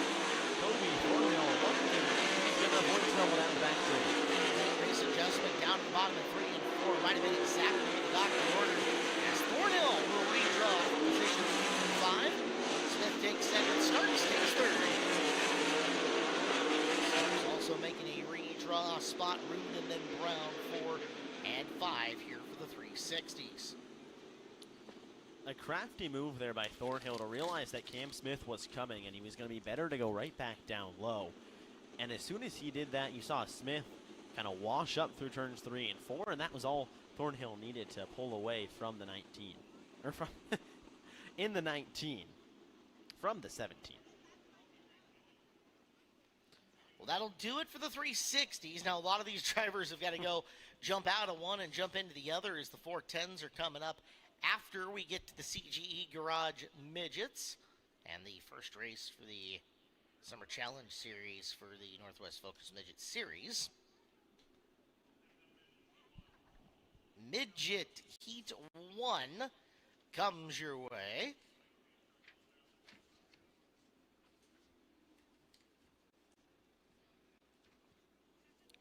We split them into 3 heat races. Lined up by time trials. Jeff Westergaard has got the pole here for heat race number 1 in the 78R. Ashley Thompson will be to the outside of Jeff in the 41. Second row is Tristan Thomas, runner-up last night at Deming Speedway, the In-Laws Racing 32, and to his outside, last night's clean sweep winner and last week's clean sweep winner here at Skagit Speedway, Shane Smith, the Bob and Lori Scott number 7S. Third row is Stuart Milner in the 90C, the black with white car. To his outside, Caden Holm in the 48. Final row, Kyle Hansen, black and blue number 17, and Tyler Luce, the all-white with black number 3. 8 laps are scheduled distance. Would not expect to see the midgets taken to the top side here, even though there is cushion to lean on. With the bottom still having lots of moisture in it, this should be a war for the low side. Starts and restarts are going to be incredibly important all night tonight. In a way, too, with how these cars are just constructed, it makes it really hard for them to get the runs that we see the sprint cars make off the high sides of 1 and 2 or 3 and 4. As opposed to your traditional Chili Bowl midget or your USAC Open midget, these cars 130 to 150 horsepower and also heavy. Don't quite have the same power and maneuverability, although they still race well. And look at Shane Smith proving me to be silly. Smith going way up top in Bob Lowry Scott 7S. Found the lane to drive around a couple of them. Let's see if he can keep after it. He's going to cut to the low side. Trying to dart underneath 32 of Tristan Thomas, but now it's Thomas taking to the top. Looking for a path around Jeff Westergaard, and he will drive into the lead. So Thomas leads, Westergaard second. There is Smith up on the high side, but losing ground to Westergaard there. Peyton Holm has advanced from the third row. He's looking to take third here, although the car pushes badly off the bottom of the corner. Might allow Smith to get back down and into the racing room. Thomas, Westergaard, Smith on the hunt. Holm 4 and Thompson 5. 3 laps in, make it 4 laps in and 4 to go. Westergaard getting away on the bottom. Smith still trying to use that middle to high groove coming through the turns. As Holm now sticking the nose in. Shuffle your quick qualifier backwards. A chance to do her here. There, Shane makes the adjustment. Gets to the low side of turn number 3 and hang on to that spot. 1 passing point, better than nothing. Exactly. I'm surprised it took him that long to get back down, but maybe he just didn't feel like the threat was high enough for him to get back down. Chance for him to learn his race car a little bit better and see if he can figure out something for later on. As Ashley Thompson's 41 sneaks by Caden Holmes 48. 1 to go, and Tristan Thomas in the familiar white and purple 32 car that's been in victory lane so much here at Skagit Speedway on to the win. Thomas, Westergaard, Smith, Thompson, and Holm 1 through 5 in heat race number 1.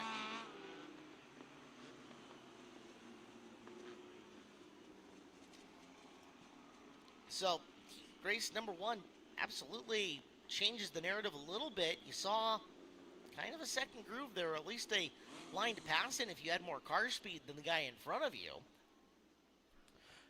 I think it's one of those lanes that might play dividends and benefits on the start. When everyone's not fully up to speed yet, you can kind of use that high side to whip around and build up your speed a little bit quicker.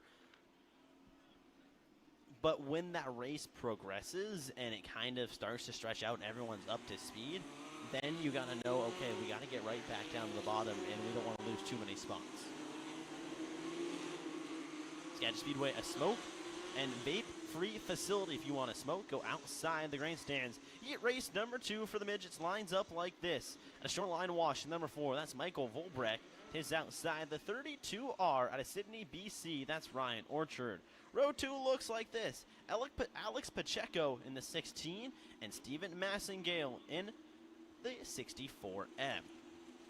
Row number 3, Chad Kincaid out of Bothell in the 50 and Doug Davenport in the 8D in row number 3. Aoka Cookie Carlson in the 18 and Dave Mills in the 39 rounds out row number 4. 8 cars scheduled for 8 laps and 2 of 3 heat races for the midgets at Skagit Speedway. Fulbrecht, Orchard, Pacheco, Massingale, Kincaid, Davenport, Carlson, Mills coming to the chalk stripe. Green flag flies. We're racing. A good start there from Fulbrecht in the 4, but here comes Ryan Orchard on the outside. But don't look now. Here comes Pacheco on the inside. They give it to Orchard with the run off of turn number 2. Leader goes high, tucks it back down low to Fulbrecht, diamonds off, turns 3 and 4, and he'll lead lap number 1. Orchard in second, Pacheco back to third. A little bit farther back, that's the race you see between Massingale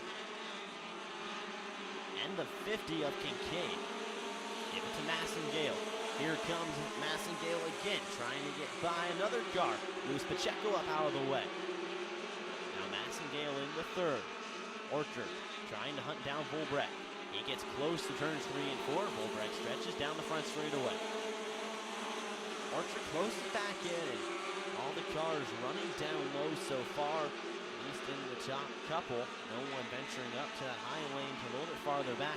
Running maybe a half a groove off the bottom, but Volbrecht still leads. 4 laps in, 4 laps to go, but here comes Ryan Orchard. Volbrecht leaves a slight door open. Orchard drives it in hard, but just can't get the drive off. Drives it back in again. Volbrecht starting to migrate up to the middle of the racetrack now. Orchard slowly chipping away at it, but he's going to need some laps, and he couldn't run out of time. Volbrecht does a better job to go back down to the bottom there with Ryan Orchard in tow. Massengale, Pacheco, Kincaid, your top 5. 5 laps into this one of 8 total. Here comes Massengale. He's getting close, but hasn't really close enough to be a threat for Orchard.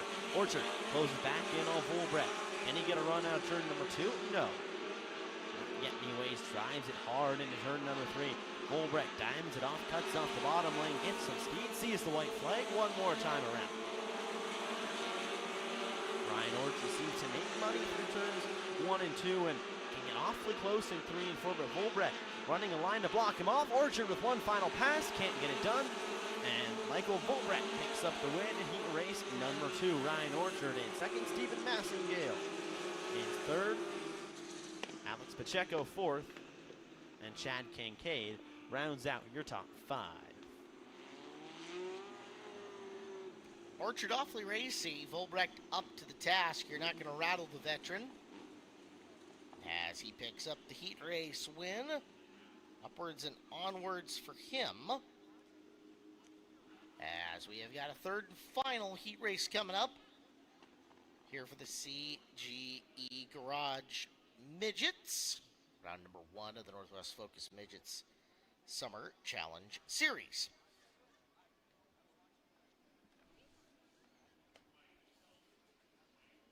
Shout out to our friends at Banner Bank for being a Skagit Speedway sponsor. Visit the friendly team at our Burlington location for all your mortgage and banking needs. Banner Bank, member FDIC, equal housing lender. This is the third and final heat race for the midgets tonight. No B feature. They'll all jump into the A main event. Carmart USA 410 Sprint Car heat races are due up next. Field gas it up and roll their way around to the back of our Carmart USA pace truck. Nick Evans is on the pole with Brad Pritchard next to him. A couple of purple and white cars riding shotgun on the field. Jonathan Jorgensen in the 71, Brian Holmqvist in the 90, make up row 2. Randy Schaff is in the 23, Chris Court the 53, Dale Krieger the black and pink 21, Gary Wegner the black with white number 5. Chalk stripe out of 4, give Nick Evans the jump on Pritchard. Brad to the high side, not much there for him. Tucks back in down low. As 1, 2, and 3 here on the opening lap. Pritchard fighting down low, thinking he can sneak the spot away from Evans. Evans, Pritchard, and Holmqvist with Jorgensen in the 4th spot up on back. Holmqvist looking to move forward the former series champ of the 71 car. Look at Double J. Randy Schaff's 23 trying to get closer to him. Stretches in the back straightaway. He's in 3rd, keeping that car a half groove lower than Pritchard and Evans in front of him. Evans has changed the way he's entering turn number 1. Still driving through the bottom of turn 2 and at least through the apex, but he's widened the way that he comes into the corner. That way he can carry more speed run down the hill, and he is definitely adding distance between himself and Pritchard. Evans, Pritchard, Holmqvist, Jorgensen, Schaff. Still your running boys.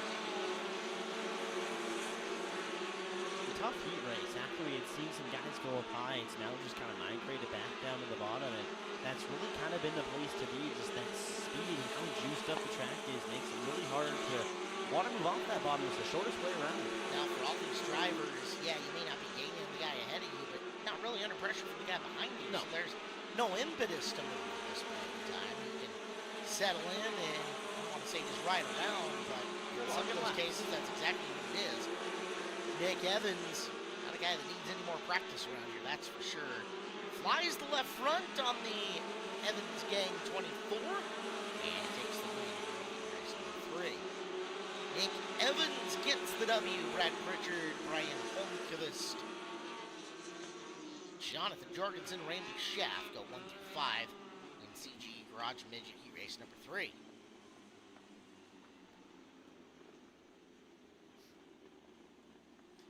Lots going on tonight here at Skagit Speedway. Don't forget to pick up your 50/50 raffle tickets. We'll make last call on that during intermission, which is coming up in just a little while. YMCA Youth Oasis is our 50/50 tonight.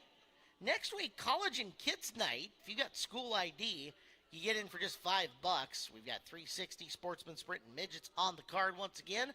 All open wheel. It's open wheel mayhem round 2, in fact. That is coming up next weekend here at Skagit Speedway. And again, with your school ID, you get in for just $5 American. Do I still count? I have my school ID. Heck, that's a Visa card, too. It is. It's a double duty. It's a school card and a Visa card. You go online and get your ticket online at SkagitSpeedway.com. You get in. There it is. The College and Kids Night graphic. If you guys are watching on the YouTube channel, you can check that out right now. And we should encourage you as well, if you're watching on the YouTube channel, to jam on that subscribe button. It costs you nothing. Helps our algorithm. And will alert you as to when we go live with live race action coverage or more here on the Skagit Speedway YouTube channel. Caleb, can I let you in on a little secret? Yes. I thought having a Visa card and student ID was going to be helpful. I never set up the Visa card. I just ended up using my cards that I had already. So it didn't cost me anything. I don't think it cost me anything more. Was not worth it to set it up. All right. Yeah. Thank you for the knowledge. Yeah, of course. Can you drop some knowledge on our crowd? Because the Car Mart USA 410 Sprint Car Heat Race number 1's on the track. 2 sets of heat races. 1 set with 10, 1 set with 9. Here's how we'll line up heat race number 1. 8 laps the scheduled distance for them. You know it, you love it. We've ran the 360s that way and the midgets that way as well. Here's how we'll line them up. On the pole, at Marysville, Washington, in the 1C, it's Colton Heath and his outside, the 1F. Double ones on the front row. Out of Langley, British Columbia, that's Levi Collette. Row number 2 finds the 26 of Eric Fisher and the 18 of Jason Sowald. Row 3, Jesse Schlottfeld in the 21 and Chase Getz in the 91. Jesse Schlottfeld's shown a lot of speed. Your defending 410 winner here at Skagit Speedway. Row number 4, the 24 of Tyler Anderson and the 09 of Greg Otis. Row number 5, the 95R, that's Dan Reynolds out of Lewiston, Idaho. And I believe in Doug Cleater, the 89. Rounds out tail end Charlie on the 10-car field here in heat race number 1. Turn them loose to get some engine in and catch him up to the pace truck, and then we'll let him go. 8 laps. Race is for the 410 as well. Just to improve your starting position, you want to get in the 410 redraw. The less cars you have to pass the A-main, the easier it is to win. Some drivers like a challenge of passing a lot of cars. Most drivers would be very happy with not having to pass anyone and setting sail and leading all 25, 30, 50, 100, whatever laps are set to run. Lights still on the Car Mart Pace vehicle around Skagit Speedway as we make sure everyone's in the proper running order. Again, Colton Heath, he was quick time in the 360. Starts on the pole of the 410. Watch that 1C. Looks awfully like the 1M of Mike Brown, team-owned cars. And this one is the 1C. And oh no, I believe Doug Cleater has stopped on the back straightaway. The 89 is dead under the scoreboard at Skagit Speedway, under the Skagit Farmers Supply Fuel and Propane banner. Tough break to the start of the night for Doug Cleater. Oh, just needs a push. So hopefully we can get Doug Cleater back underway, and the push is all he ends up really needing. And Doug Cleater makes the hard left-hand turn, and in the infield, and that kind of looks like it's. Yeah, that's more than likely. You've got a puddle right there. Oh, true. Right, so left rear through the puddle, and if it had splashed off on that muffler / exhaust that had come off on the left-hand side, so I don't think that's nearly as bad for Doug as it could have been. That's for sure. So lights will go out, field in the hands of Colton Heath, Levi Klett. 1C, 1F. Who will be number one in heat race number one? Let's find out. Eric Fisher, Jason Sowell, Jesse Schlotfeld, Getz, and more behind into turn number 3 at the chalk stripe. We're bringing out turn number 4. A great start for Colton Heath. He pulls away. Klett goes up high. Here comes Eric Fisher. Jason Sowell there as well. That's the battle for the third spot. Sowell goes up high. Fisher goes down low. Here comes Jesse Schlotfeld as well. Straight away, they were rocking it in through side by side. 4 positions, Sowell and Schlotfeld. Jesse runs the bottom, drifts it up to the top, cut down by Sowell looking to retake the spot. Can't get there on the corner, but they're back at it in 1 and 2. Schlotfeld feeling the confidence from the 410 win he got last Saturday, working on Eric Fisher. That's the battle for third. Flat in front of them, and here comes Jesse Schlotfeld, cuts it down.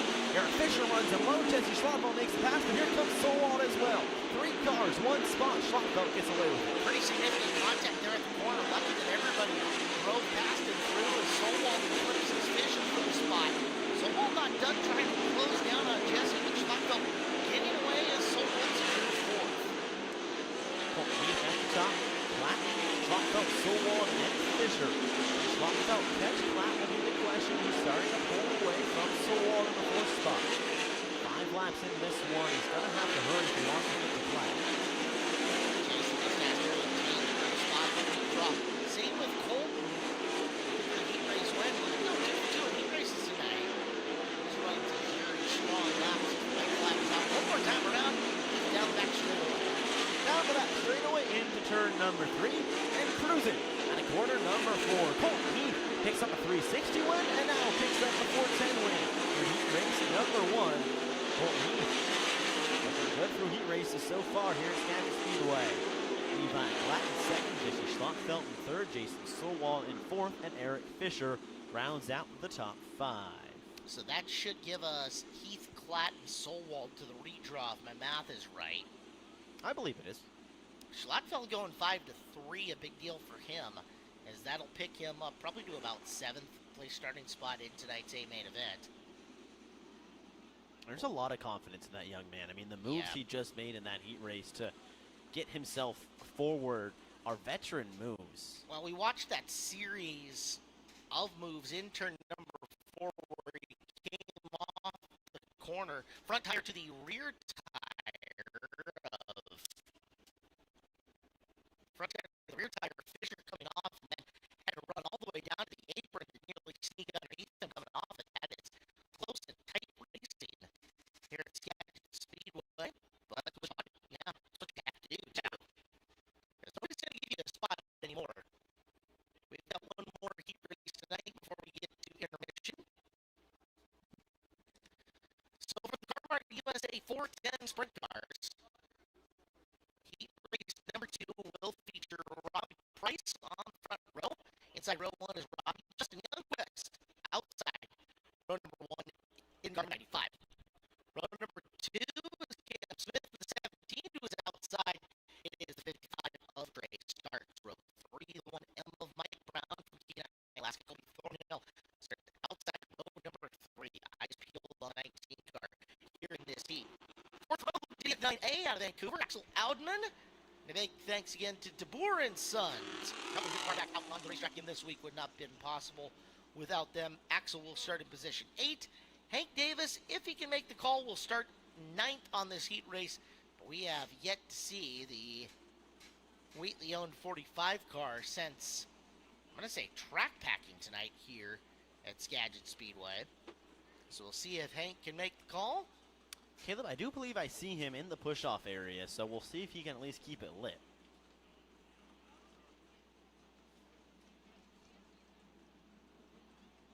This would be a big heat race just to try to give him some spots that he won't have to pass in the A main.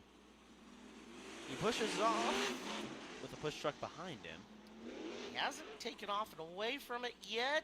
There he goes. All right. So the spark is under the 45 Redline Welding Machine Morrison Engines, KPC Chassis, King Racing Products, number 45 of Hank Davis.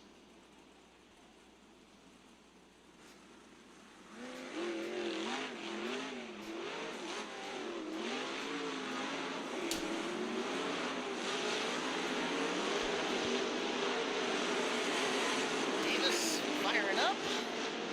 We'll see what the driver from Sand Springs, Oklahoma can do. He has entered for Dirt Cup. 19 days away. His first Dirt Cup. Look forward to having him and the rest of the very talented field of cars here. Confirmed entries including Justin Sanders, Landon Brooks, James McFadden, and more.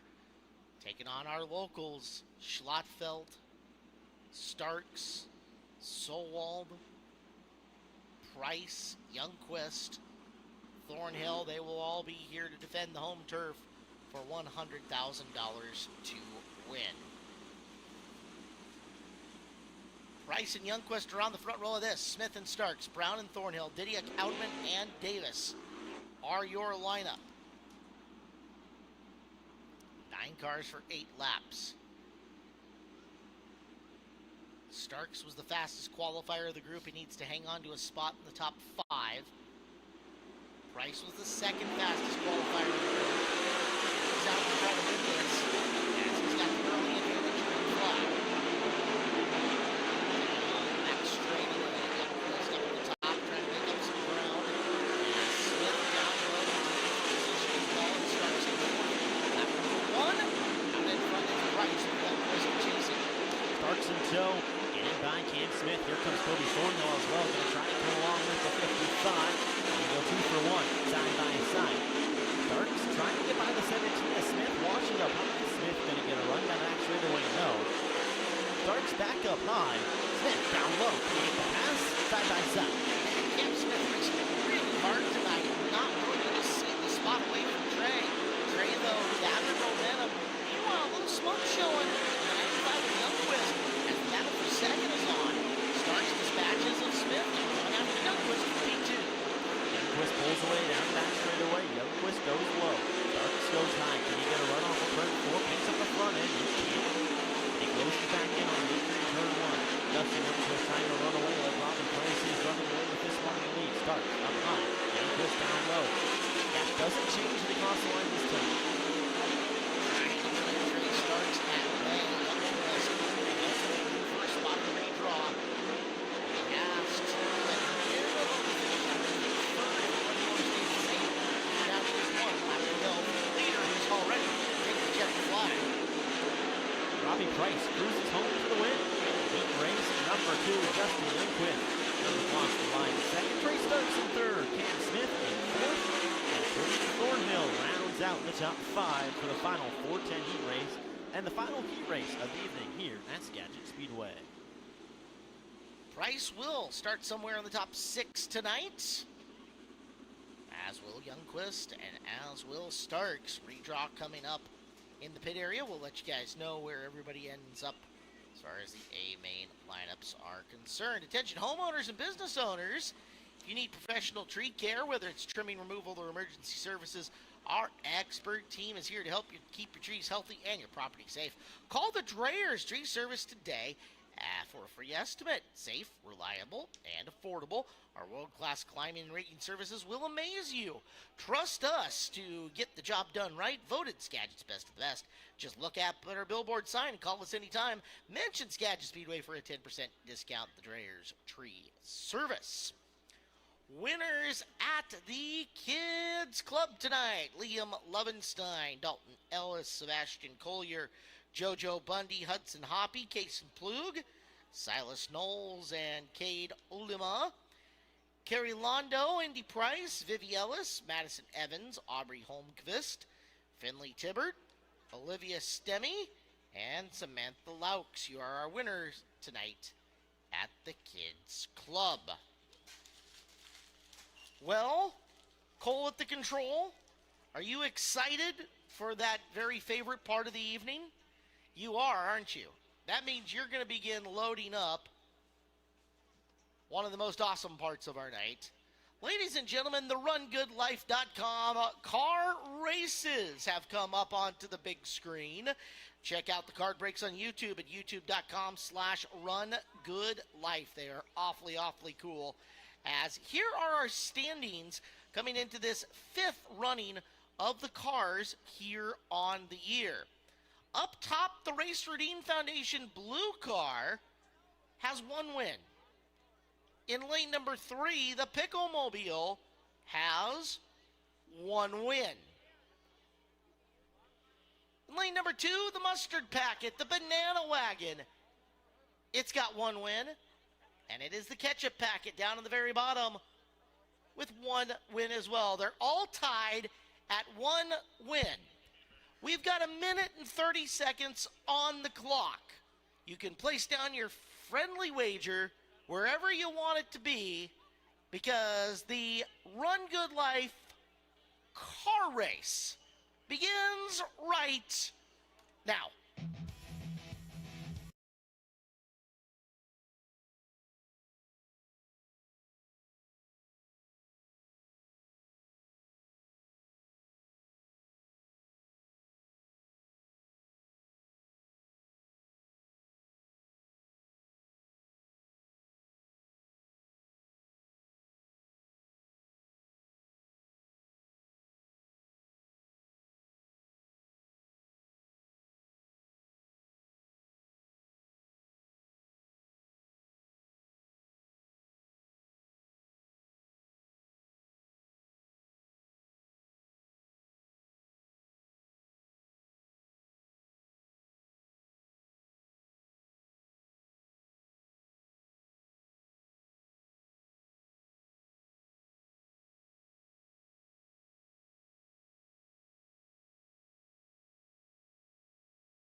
Hey, Caleb. Hey, what? Eric's been practicing this cannon all week long, so he's going to do much better tonight. Carla, did you see how much work he needed? Like, last week was... I'd give it a solid C effort, right? He was all over the place. Yeah. All right, I'm expecting at least a B- effort from you. We're going to have an A here, up in the G section. Do you guys want it?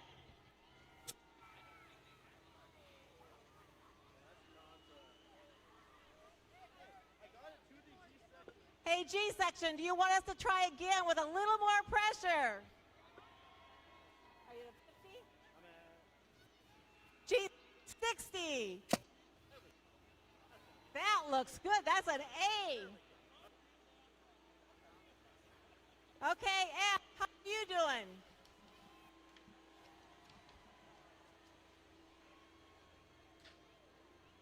Here it comes. Oh, no. How much pressure was that? Just a little too much. Eric?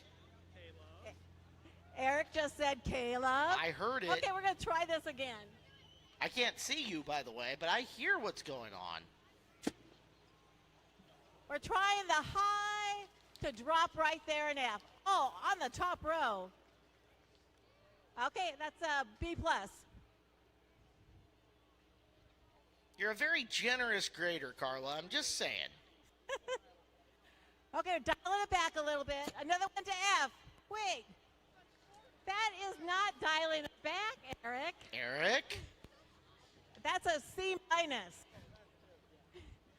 Okay, one more try for the F section. Let's hear it. Don't try reaching over the fence for another one in a parking lot. Yeah, it's just a t-shirt, guys. That's, you know. Okay, D section. This one's for you. How much pressure, Eric? Just like that, he said. Look at that. Now they're going to have to wrestle for it. Okay, let's go to C. Oh, we're getting some waves from the race director.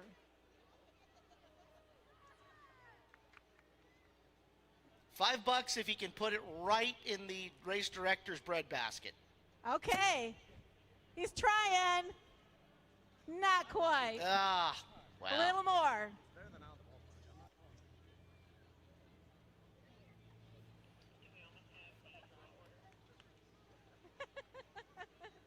All right, so you're watching down trackside. They're moving here in front of the Jim Raper grandstand sections. Eric List, Carla Stewart, our lovely trophy queens tonight, Emma and Elisa. Whoa, Wow. that's You what almost bounced it off my face, You Eric. got it to Galen. And Dirt Dog, along with Carson doing the filming down there. Okay, here it comes. We're going to go right, way high.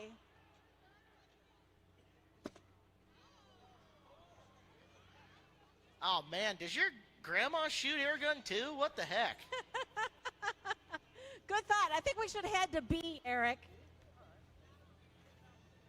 I mean, if you keep this up, I'm putting Elisa in charge of the gun next time. She's got an arm. She wouldn't need no gun. Just saying. Okay, B section, let's hear it.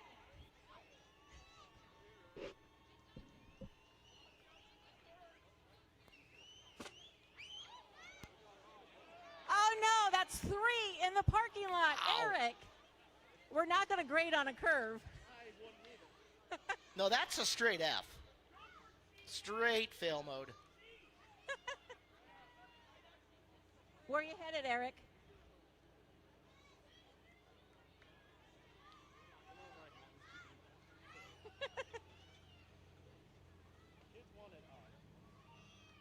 Okay, we're going to go way up in the air. It'll be right here, guys.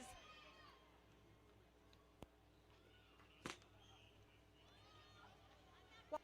Be careful.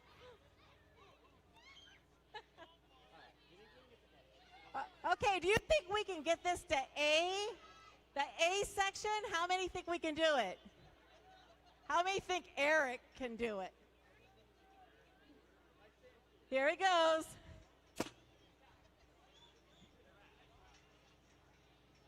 A section grass. Oh, 2 left. That kid made a nice snag out there, too. What's the plan, Eric? All right, Carson. Keep it in the ballpark, Carla. Yeah, not the parking lot. Carson, here's where we zoom in. Here you go. Right? Let's hear it. Boom. Hey, you do have a curve, don't you? Oh, And you're going to play golf in a couple weeks? Okay, guys, here's the last one. well, I mean, if your golf game is like your T-shirt cannon game, I think everybody should be scared, especially on the fairways next to you. You know, my driving game, because I went and played North Bellingham, it kind of was. My irons weren't bad. My driving game could use a little help. Like your T-shirt cannon game. Okay. There you look at the spin on that one. Now, that might have been your best shot of the night, and that kid All right, almost thank made a you, everyone, one-hand for trying to snag. catch a T-shirt from Eric tonight. Well done, everybody. Now is a great time for you to kick back, relax, take a break, grab yourself a bite to eat or something to drink. Me, I think I'm going to see if I can find somebody to snatch me a, I don't know, hot sugar-free vanilla latte from Lulu's Espresso. Kids, you want a picture with Dirt Dog? Dirt Dog will wander through the stands and would happily take a photo with you. Tag Skagit Speedway when it gets posted to Mom and Dad's Facebook or whatever. As we're going to take time out, track work almost done. More coming up here on Open Wheel Mayhem Night at Skagit Speedway.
main event, 25 laps here for the 360s.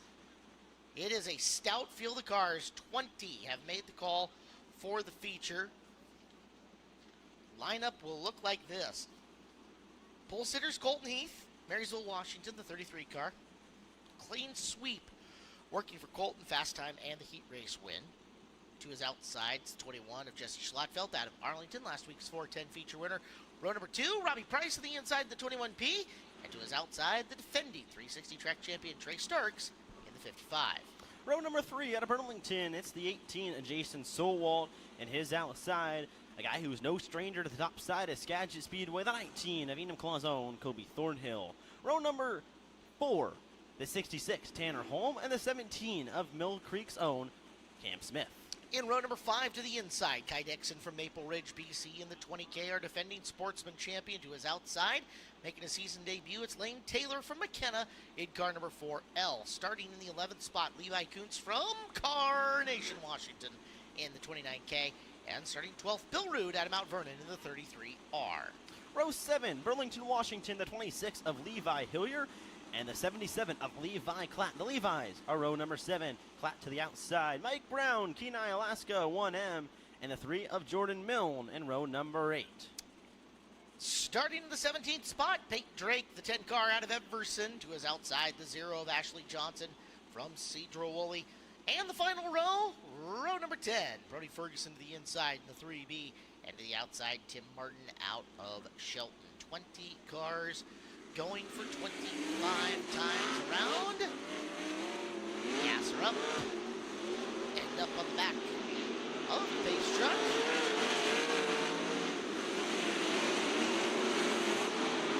Car's about making the call. Coming back to 10C and fighting mechanical gremlins on that car. 10 of Peyton Drake.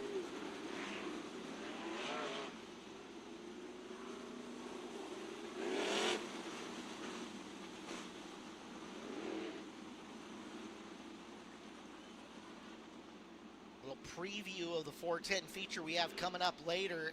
As you look at this lineup here, Eric, Heath, Schlotfeld, Price, Starks, Solwald, Thornhill, all of our first 3 rows of drivers will all be in 410 competition. You'll also see Cam Smith and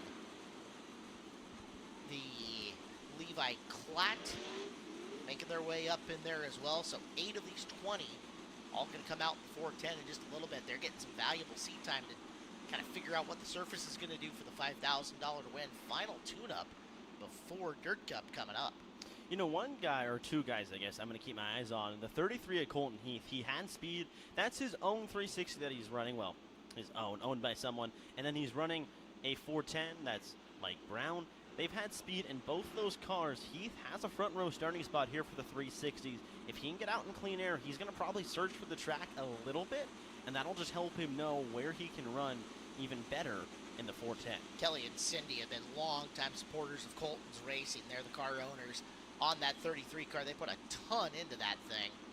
Now Baker Landscaping Group, and we'll see if he can pilot it. He is a multiple-time track champion for a reason here at Skagit Speedway. And he has got the pole of the 360 feature tonight. Low and slow into turn number 3. Colton Heath, Jesse Schlotfeld, Robbie Price, Trey Starks, and a whole host of others. Into turn 3 at the chalk stripe. And green flag flyers. Dave and 360 here at Skagit Speedway. Back to the start. Get away, get singled out. As he leads with Price taking over second. At third, multiple cars coming after him.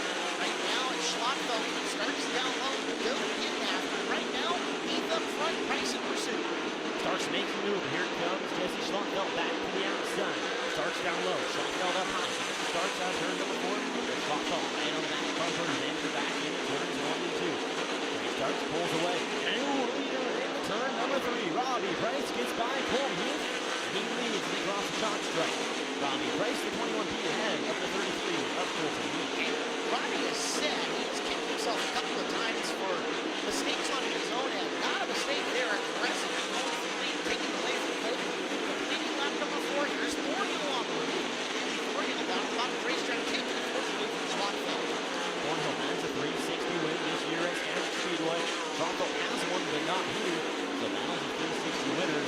moving on far to the back of the field. That's fourth and fifth. And ahead as your leaders now in traffic already. Starks down at the bottom of the racetrack. He is in third. There's the low side on Golden to the 33. He's up on the cushion. Down low goes Starks. And Starks nosing ahead into P2 as we look to complete lap number 7. Starks chipping away as lap traffic moves in front. Robbie Price is into it. And now here comes Trey Starks moving in the back bumper. 21. Pete Colton is there. The race is on as they head into turn 3. This lap traffic, once it starts going, it's not going to let up for a little bit as you glance ahead. They're stacked up one after the other. At least they're not 2 by 2 running for position. But Starks now on the hammer, and after Price is up on the cushion and looking to lap the 3 of Ferguson. 21P of Robbie Price at 55. Trey Starks wants it. Brody Ferguson in the way. They both go up high. Robbie Price and Ferguson in the way. Starks gets by right like that down the back straightaway. Next time low, here comes Starks from get him up around the high side of Skagit Speedway. Coming into the corner and further on back. Starks, 2 car lengths back your leader down the back straightaway and into the third corner as they work on the 10 car of Drake. And no point but to just follow Price in, nowhere else to go. Now Price down low, Starks back up top. They get by Peyton Drake, and Robbie Price pulls away down the back straightaway. Now Robbie navigates slower traffic to be a huge deal here as he dives underneath the 51 of Martin for the second time. Starks gets hung up behind him. He's looking for opportunity to close in on Starks, but can't make the pass as Price gonna put another lapper or try to between himself and Trey Starks. It's gonna be big if he can't get by, but he does. Price gets by, so 1 lap car in between him and Trey Starks, and now he's cruising down the back straightaway. That's flat in between. Bill Roode now in front of the 21P of Robbie Price. The next lap car to go 1 lap down. And Price doing a masterful job here as he's not breaking his stride to get around any of these slower cars. He'll get up, he'll get down, he'll close the door on Bill Roode and put another piece of slower traffic in behind himself and Trey. Top 1 and 2 goes Price. 10 laps to go and Price in full control. 2 lap cars now in between the top 2. Robbie Price goes right back down low. Trey Starks a ways back, trying to find his way. Robbie Price moving through. Colton Heath there as well. He's running third. Right on the back bumper of Trey Starks. They're trying to get there. 1 lap car between second and third. And it's the guys coming after Colton Heath that's the story. Because now Colby Thornhill and Jesse Schluckfeld down the front straightaway are dialing up the back of the 33 of Colton. Colton to the high side, trying to get around the flat. There's Schluckfeld from third, showing a nose to Thornhill. Thornhill's got the lane, get up and around Levi coming off the corner. He'll hold fourth now if Schluckfeld can't squeeze by. Close corner racing at Skagit Speedway. Give it to Cody Thornhill. Louis moves by the 77-35 class. They'll get by right Brown down low. Colton Heath is there. He's trying to put him away as fast as Thornhill and Schluckfeld can catch him. That's the race for third and on back. Those 3 are in heavy traffic. Meanwhile, your leader finally got a little respite. During that time, Trey Starks reeled him in. They're in turn number 1 with 5 to go. Out of turn number 2, Starks has gotten to the high side and is now within 4 car lengths. Price coming off the corner. Robbie looking down low to continue to lead through, but Starks now closing with 4 to go. They're 2 by 2 in front of Robbie Price. This could be big for Starks as they enter turns 3 and 4. Price gets slowed up by a lap car. What can Trey Starks do out of turn number 4? Gets awfully closely head into 1 and 2. Now line lane free for Robbie Price. He exits turn 2. He's got to get down on these slower cars to stay consistent in their lane. If they don't, it'll be problem city for him as we're down to just 2 laps left. He has 5 car lengths on Trey Starks and momentum, but Trey can be there at any point in time as they roll into turn number 3 and to the white flag here in the 360 main. Price gets over the cushion, goes right back down. White flag flies 1 more time around Skagit Speedway. Sparks flying off the back of the 55 TNC Concepts. Trey goes down low. Robbie Price up high. Trey Starks down low, makes the move, coming wide. Trey Starks gets it done the last lap half. He picks up the win. The 360 trick yard here at Skagit Speedway. Robbie Price comes home in second. Colton Heath in third. Colby Thornhill in fourth. And Mission Schlockbelt rounds out the top 5. But what a late race pass from Trey Starks. Starks steals it from Price on the last lap. If Robbie was kicking himself before, I wonder how he's going to feel in victory lane as he controlled that, but all it took was 1 corner. And Trey Starks to the top spots. He will have to make minimum weight requirements. And race fans, how about that? 20 cars in the field, 3 flags, a green, A white and a checkered is all it took tonight. No cautions in that nonstop A main event. Just the kind of race we like to see. They will scale post-race in the pit area as it's a little swampy inside right now.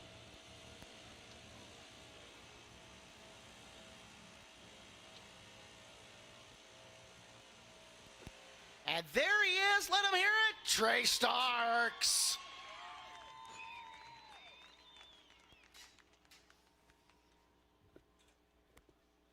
Starks, Price, Heath in round number 1 tonight.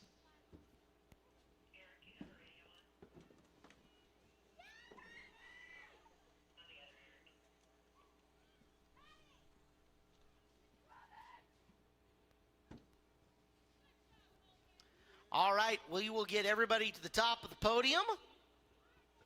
And we'll start it with your winner. Trey Starks making his way up and through.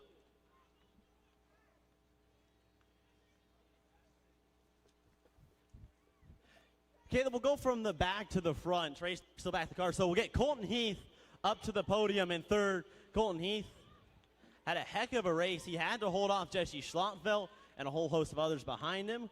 Kobe Thornhill was there as well. Colton, you had speed tonight in the 360. You have speed tonight in the 410. What did you learn here in this 25 laps that you can take into the next feature? I didn't have enough speed to win. What little more do you feel like you need? Was it setup-wise or just couldn't quite get there? Yeah, I just started the race in the wrong part of the track and just was a little too tight. So we just got to get a little bit better if we're going to compete against Trey and Robbie and stuff. They were good tonight. So just got to be a little bit better. Well, Colton Heath comes home in third. Robbie Price will come chat with in second place. And, man, you were oh so close. One more turn. I mean, you don't need me to tell you that, but heartbreak for you, I'm sure. Yeah, wasn't the greatest, I guess. We were decent all race, just got tough in traffic in the last lap. I thought, you know, if I rip it into the 3, at least I can turn down the hill and go to the bottom, and just kind of got rolled up on the curb, and Trey snuck by. I thought I had a decent lead, but then again, I got kind of balled up in traffic a little bit. There's just people were racing for position, and I don't know, just, I guess, bad last lap decision on my half again. I keep letting all my guys down. It sucks, so I just try and do my job better in the next race. Well, you can let it go easy in the fact that you said you have another race. You and I have talked. You like kind of that quick momentum to be able to just flush this one. What can you take now into this 410? Man, I don't know. We were good there, so, I mean, we can get the car close, I guess, and hope for the best, and hopefully I keep up my end of the bargain this time. Well, Robbie Price, oh so close, but Trey Starks gets it done with a last lap pass. Lap traffic, your friend, you go up high. Walk us through that pass. Yeah, I mean, we were really good out the gate. We got into second within the first couple laps, and we were really good. They're about, I don't know, halfway through the race. Robbie just did a way better job in traffic than we did, and he gapped us by about a straightaway. And I knew it was going to be a decision in traffic. I just didn't know that we were going to get that close that soon. I told Robbie he did literally everything right except for not much he can do going in there. You got to make a choice, and from second place, it's easy. I'm just going to go wherever he doesn't go, and the bottom opened up, and he got bottled up on the top, and we were just right place, right time. But, you know, we made some good gains on the car there. I felt really good. This is a little uncharacteristic of the racetrack coming into the summer here, but with getting rain all day, I mean, they did, you know, it went above and beyond and best they could do on the track. It's nice and smooth. It's definitely got some grip, but 2 lanes to race on, that's all you can ask for.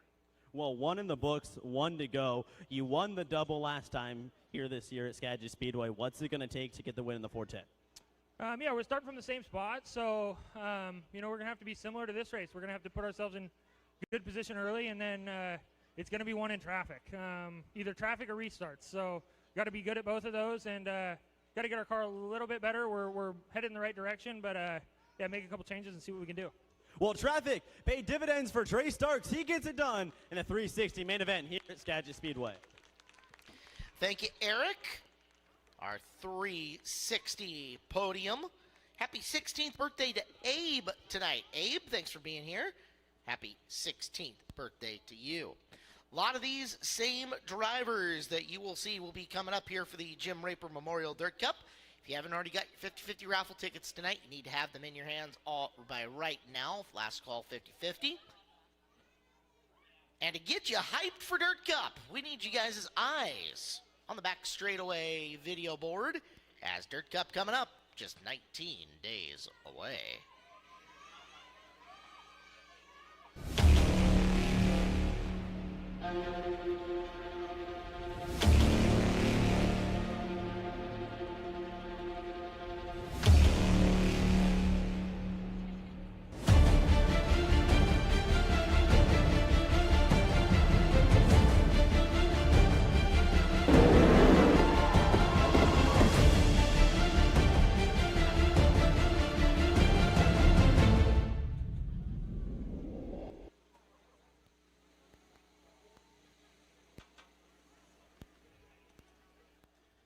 Dirt Cup 19 days away here at Skagit Speedway, the 53rd running of the Jim Raper Memorial Dirt Cup. CGE Garage Midgets are coming up. This is also the first leg of the Northwest Focus Midget Series Summer Challenge Series. Series of 10 race events across the Pacific Northwest for the midgets. They'll go 25 laps around our self-starting low horsepower cars, about ready to make their way out to the racetrack. Good field tonight. We'll see how they end up shooting their way in and around.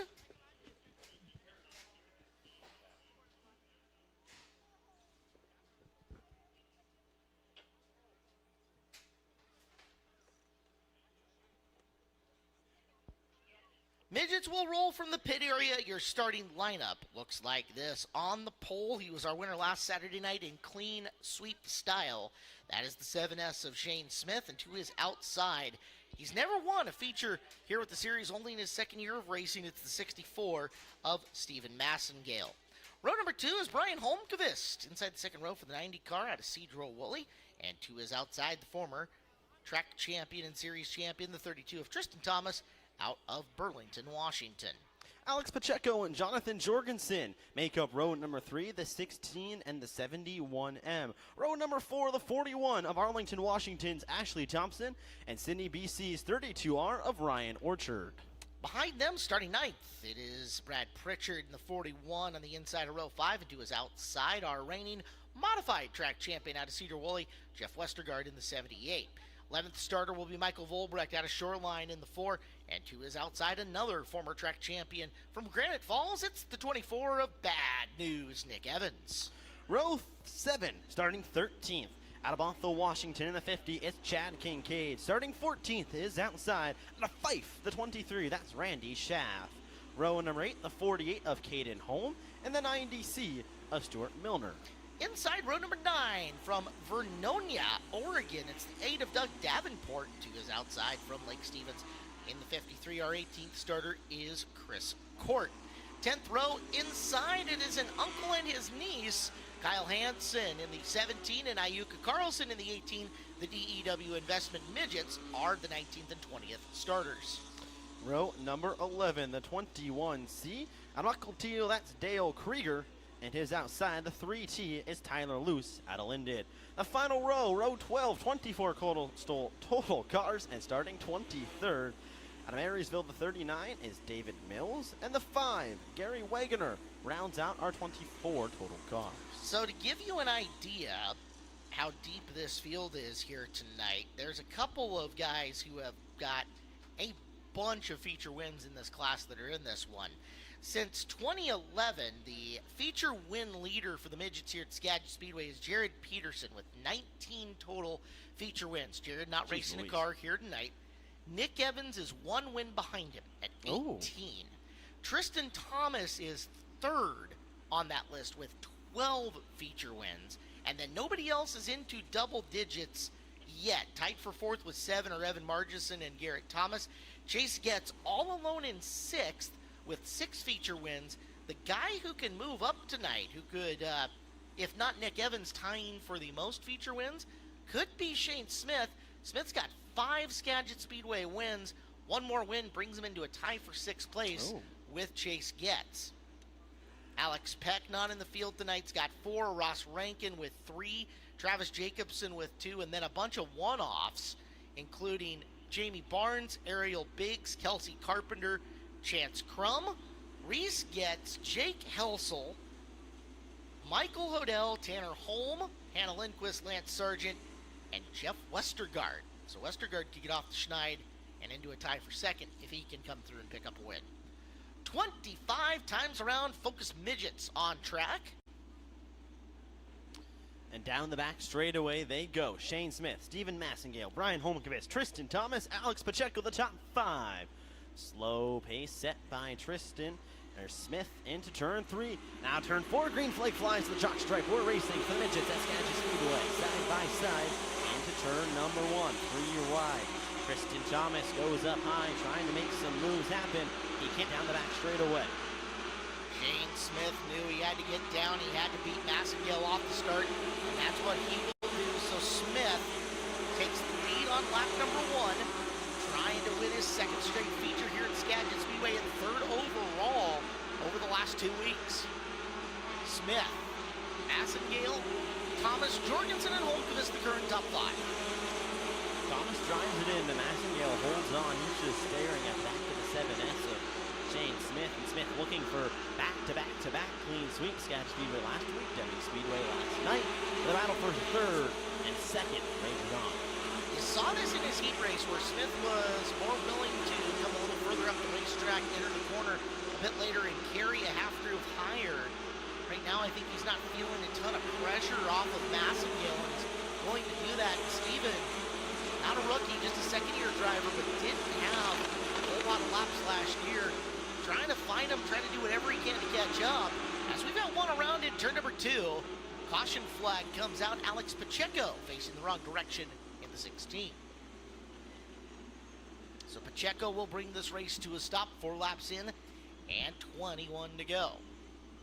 Just as Massengale was kind of starting to chip into the 7S a little bit. I mean, you said it, Smith really not moving off the bottom, and I'm sure this track, with just how juiced up it is, we've talked about how hard it is for the midgets to move off the bottom and really go anywhere else. So Massengale's going to really have to wait for Smith to leave a door open and then dive underneath, really be my only thought, Caleb. And I can promise you, at the point in time where he shows a nose, even a front tire, Shane will bring that car down a half groove. Yep. Right, like that half groove that he's opening up right now at the inside of turn number 3. That's really the spot that you look at. Yeah. It's going to go away in a big hurry if he sees the 64 car. Now, this is important. We're going to have a Delaware-style double behind the leader restart coming up. Smith is going to be on point by himself, and they'll go 2 by 2 in and behind him. And Massengale is going to have Tristan Thomas right next to him on this restart. That is good for Tristan, bad for Steven, because that's a lot of experience to his outside. It is. It'll be fun to see how they can deal with this one. Field goes back to single file running order. Had showed signs of wanting to double up in the Delaware style restart, but now just goes back to choo and waiting for the green flag to fly again. I think if Massengale gets under there, he's going to have to make it stick that time because, like you said, Smith won't let it happen again. It's going to be one shot, one opportunity probably for Stephen Massengale if he wants to get by. Did you just quote Eminem? Unintentionally, yeah. Well done. So, Smith outside on the front row. Massengale and Thomas doubled up in and behind him, and Massengale chooses the top. The second place driver does get his choice of high-low. Now he doesn't get to start next to Shane. He's starting back. So Thomas will be on the inside. Then it's Jonathan Jorgensen in the 71 and Brian Holmqvist in the 90. Ryan Orchard the 32. Alex Pacheco in the 16. Ashley Thompson in the 41 and Chad Kincaid in the 50. Next Kincaid, Evans in 24. As we're coming back to green. Green flag flies it back to action we go. Exactly the restart that Smith wanted. It's exactly what Tristan Thomas wanted. Driving right up and through. So there's one 2 finish last night at Deming Speedway. Thomas, for a little revenge here tonight. Tristan, traditionally, has not been afraid to use the front bumper. Keep that in mind and watch them as they go around. There isn't a whole lot of front bumper on these cars, so when they do use it, it will be readily, I don't know, you'll see it. Readily available. Yeah, readily available, not the word I'm looking for. No, but it's going to be apparent. So Smith now with Thomas. Double-digit feature winner here at Skagit Speedway, tucked in behind him. Massengale holding third. Jorgensen and Holmquist rounding out your top 5. That's Westergaard a little bit farther back, trying to move by the 48T of Tanner Hall. Not at the 12 yet. Upstairs, you see Brad Richard trying to find anything. Stepping out of line. Westergaard down to the low side. Looking to get by. Here's Randy Schaff. Back up for your lead. 17 to go. Thomas bird dogging Smith, who's right there, but again, Shane's going to make him take a path of most resistance. He's not going to give him the bottom. Shane's either going to make a mistake or Tristan's going to have to wedge his way in there if he wants that spot. Did you find it kind of interesting that as close as he was, he didn't try to go back down low and try to move Smith up a little bit? Instead, he went as high as he did in that last entry of 1 and 2? It is racing physically in this car, and these cars are not recommended. Yeah. Little itty bitty tires, little itty bitty wheels compared to other open wheel divisions, and you put your fellow competitor in danger if you decide to do that.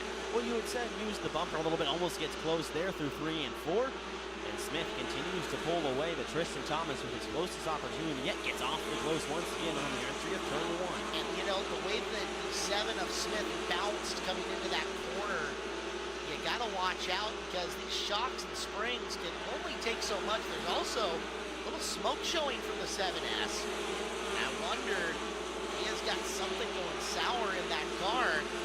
Thomas has got another big run into the corner, and that's exactly what I'm talking about. You gotta be careful with how hard you drive these things because there's not much room for error if you do make contact because we're down to 11 left.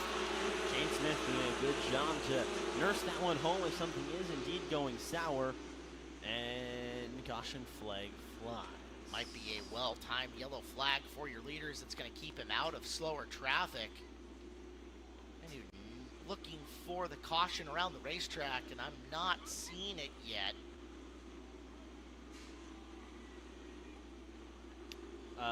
One car did just pull into the infield. Over Pacheco, and that's Jorgensen, who was a Yeah. top 5 car for a long time. So Jonathan Jorgensen, the Mead Irwin Motorsports 71, is into the infield. And we will get another double file restart coming up. 14 and 11 to go. Shane Smith up in front. In second is Thomas. Third, Massengale still. What a good run for the second-year driver hanging on to her.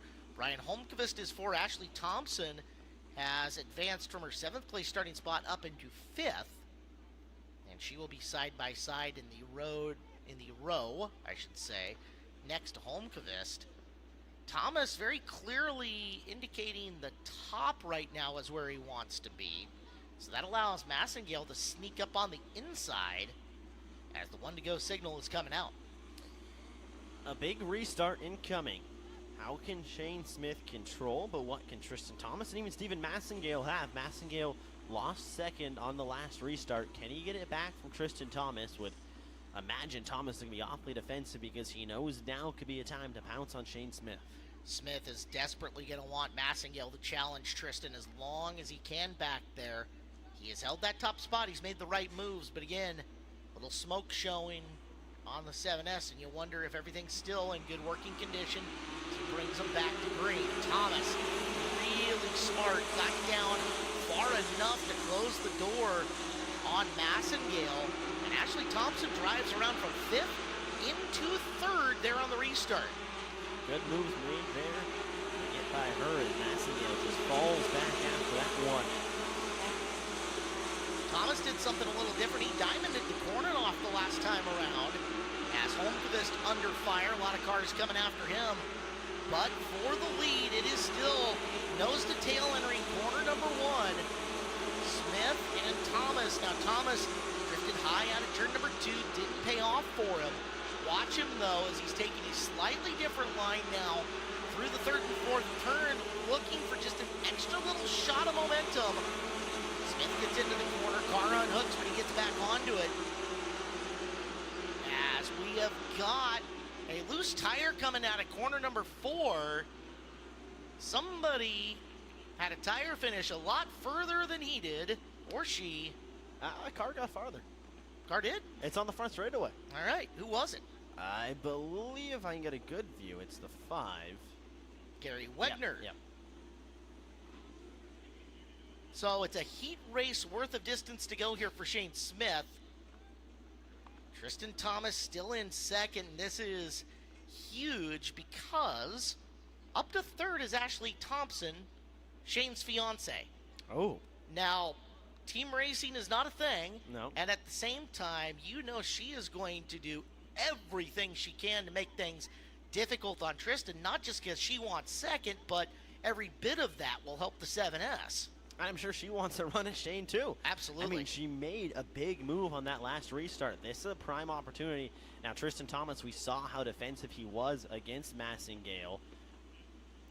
It was probably do the same thing. Yeah, it was a really sharp start by Tristan in making that move. But that is a second-year rookie. This is Ashley, who is a feature winner with the series and who's really looking for a redemption run here. She has been looking for more speed, and tonight the Thompson Motorsports 41 absolutely has it in a 7th to 3rd run. It's a really good showing for her. She's going to desperately want that one more spot. I think she can get there. I think if she can get a good restart, and that's really going to be all where it matters, is if you don't get the restart there, we've seen how defensive is Thomas, and I don't think she's really going to have another chance unless it's the restart. We'll find out how it goes down. Beautiful sunset out to the west.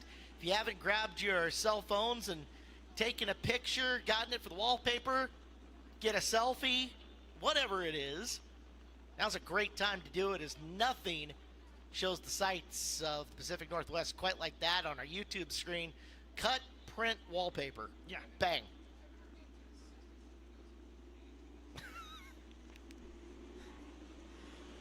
We are ready to go. 8 laps left. Wegner off on the hook, missing a left rear tire.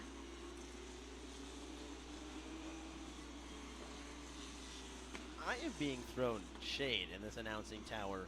I'm not going to tell the public what you did earlier today. It's just embarrassing. I mean, Blake tweeted it. It's already been public knowledge at this rate. Okay, maybe in a bit. We've got racing on hand. Focus. I would prefer to stick to that. All right. 8 laps to go, and the Car-Mart USA pace truck is going to go off track. Smith, Thompson, Thomas. Thomas, again, your second place runner, choice of line. He'll go to the outside. That gives Thompson a run on the inside, and she's going to be digging for second, and anything she can do, save, turn the 7S car around, you know she's going to do it. Yeah. And at that point in time, as strong a racer and as fierce as Ashley is, she could also do that and apologize for it later. Yeah. Nothing shocks me.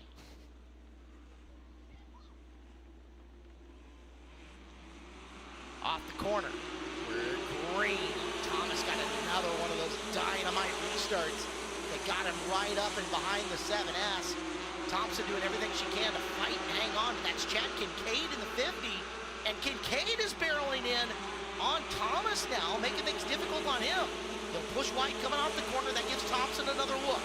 Thomas right up on the back of the 7S of Smith.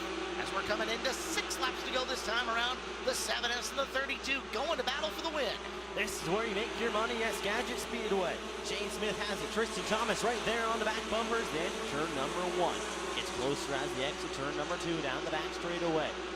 Tristan goes up high. Shane Smith goes down low. Tristan going to try to diamond it off of turn number 4. Gets right back to the back bumper. He's got enough speed to get there, but does he have enough speed to show a wheel and make a pass as we're down to 5 to go? Little gap coming off of turn number 2. Here comes the 32 in once again. This time he'll carry the corner up and around to see if he's got the momentum. 4 to go in the battle for the lead. The Focus Midgets at the back end of the 7S. hopping into turn number 1. Big bumps and a puff of smoke as they exit turn 2 for Smith. Bumps again, pass for the lead. Maybe they bump, they bang. And give it to Tristan Thomas at the line, just barely. Feeds a right rear back to Shane Smith. But Tristan Thomas takes over the top spot. His hard work finally pays off. Let's see if the 7S can get back to him, but this one looks like Tristan's got it as he finally found the combination. Somebody has finally stopped Shane Smith here over the last couple of weeks as Thomas down the back straightaway with 2 to go. Thompson back up into third, but Tristan Thomas made the race-winning move potentially as they see the white flag and one more time around Skagit Speedway. His lead growing over Shane Smith, almost a second of a gap, and it continues to grow down the back straightaway. Through turn 3 and out of corner number 4. Check the flag flies. Tristan Thomas will get the victory. Smith 2, Thompson 3. As we will get ready to go down for the podium finish. Kincaid 4, Orchard 5, Massengale 6, Holm, Volbrecht, Holmqvist, and Shaft. And I don't know that second place is super happy with your leader. No, I mean, you saw the contact they made, and Tristan Thomas really kind of roughed up Shane Smith a little bit there to get by. This could be a fun victory lane, Caleb. Let him go. Let him talk. Let's see what happens. You're heading down there as they will not scale. Again, eyeballs will be on the 32 and the 7S.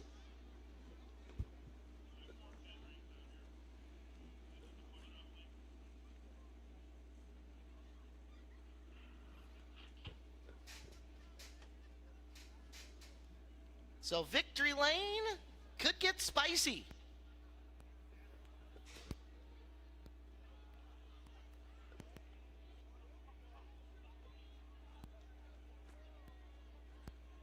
Conversation time on the front straightaway. We gotta go.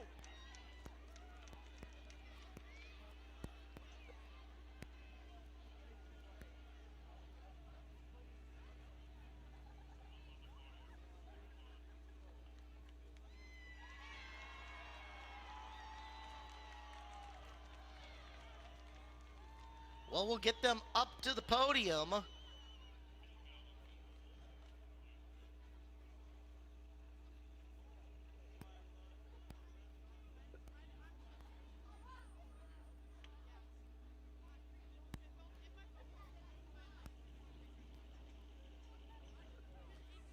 Eric List making his way down track side, and well, this could be fun.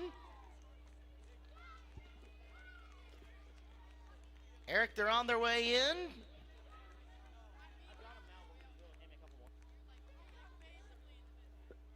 As they'll make their way up, and interview time for you. You are live.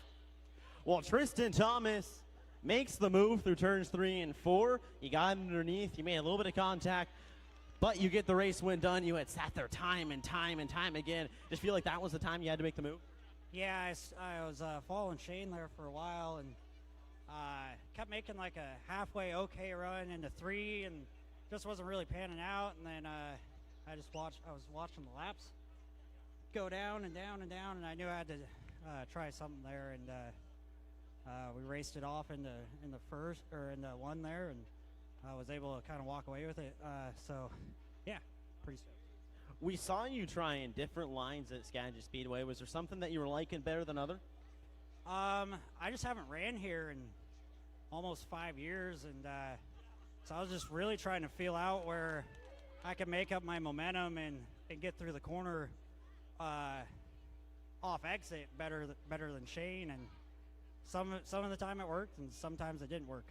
What can you take away after a 5-year hiatus? I don't know. Last Friday, or I guess last night, Mark and Jolene asked if I wanted to run their midget at Deming, and I haven't ran a midget there in about 7 years, so I figured why not. And last night went really good, and so they invited me back for tonight, and I'm really thankful to get in midget here again. Well, Tristan Thomas makes the race-winning move over turn 3 and 4. He wins the CGE Garage Midgets. Well, Shane Smith, you controlled a majority of that race until turns 3 and 4. What did you see from your point of view? Yeah, Tristan hasn't run with this series in a little while, and he forgot that we don't make passes like that. We make clean passes in this series. I get what he was behind me. I'm sure he had more speed. You can boo all you want, but when we got to replace stuff on the left side of our car because somebody wants to get aggressive, there's no reason for it. You know, if you're going to make the pass, do it right. So that's all I have to say. You've had a lot of speed. I mean, last weekend at Deming, even here tonight, how much confidence can that just give you for the rest of the year here at Skagit Speedway? Oh, we've had a lot of confidence to start the year. We've had a really good car, and you know, we should have had a little bit better car tonight, but track kind of threw us for a little bit of a loop.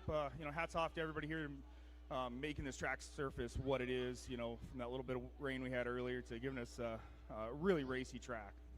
Well, Shane Smith comes home in the second position. Ashley Thompson, and now you made your way all the way up from 7th, and it felt like restarts were kind of where you made your living. What did you do on those restarts that allowed you to slowly move through this field? Oh, I started on the outside, and I knew that that was where you needed to be, and going into turn 1, everybody was going to dive to the bottom, and I was getting quite a bit of a run on the outside, so I used that to my advantage. You were awfully close there. You started so close on that last restart. Anything you could have done differently to try to get yourself a little bit farther forward, you think? I don't think so. I mean, that last restart came out, and I was like, oh, no, this could be the end of it, you know, and I fought really hard to get it back. I mean, I'll overanalyze it for sure and figure out what we can do better next time. Well, Ashley Thompson makes her way to 3rd here at Skagit Speedway. Congratulations to the Midgets, CG Garage's Midgets, for the Northwest Focus Midgets first round of the Summer Challenge Series for them here in 2025. Pull out your 50-50 raffle tickets tonight. We raised $1,282 total. That means the winner will take home $641.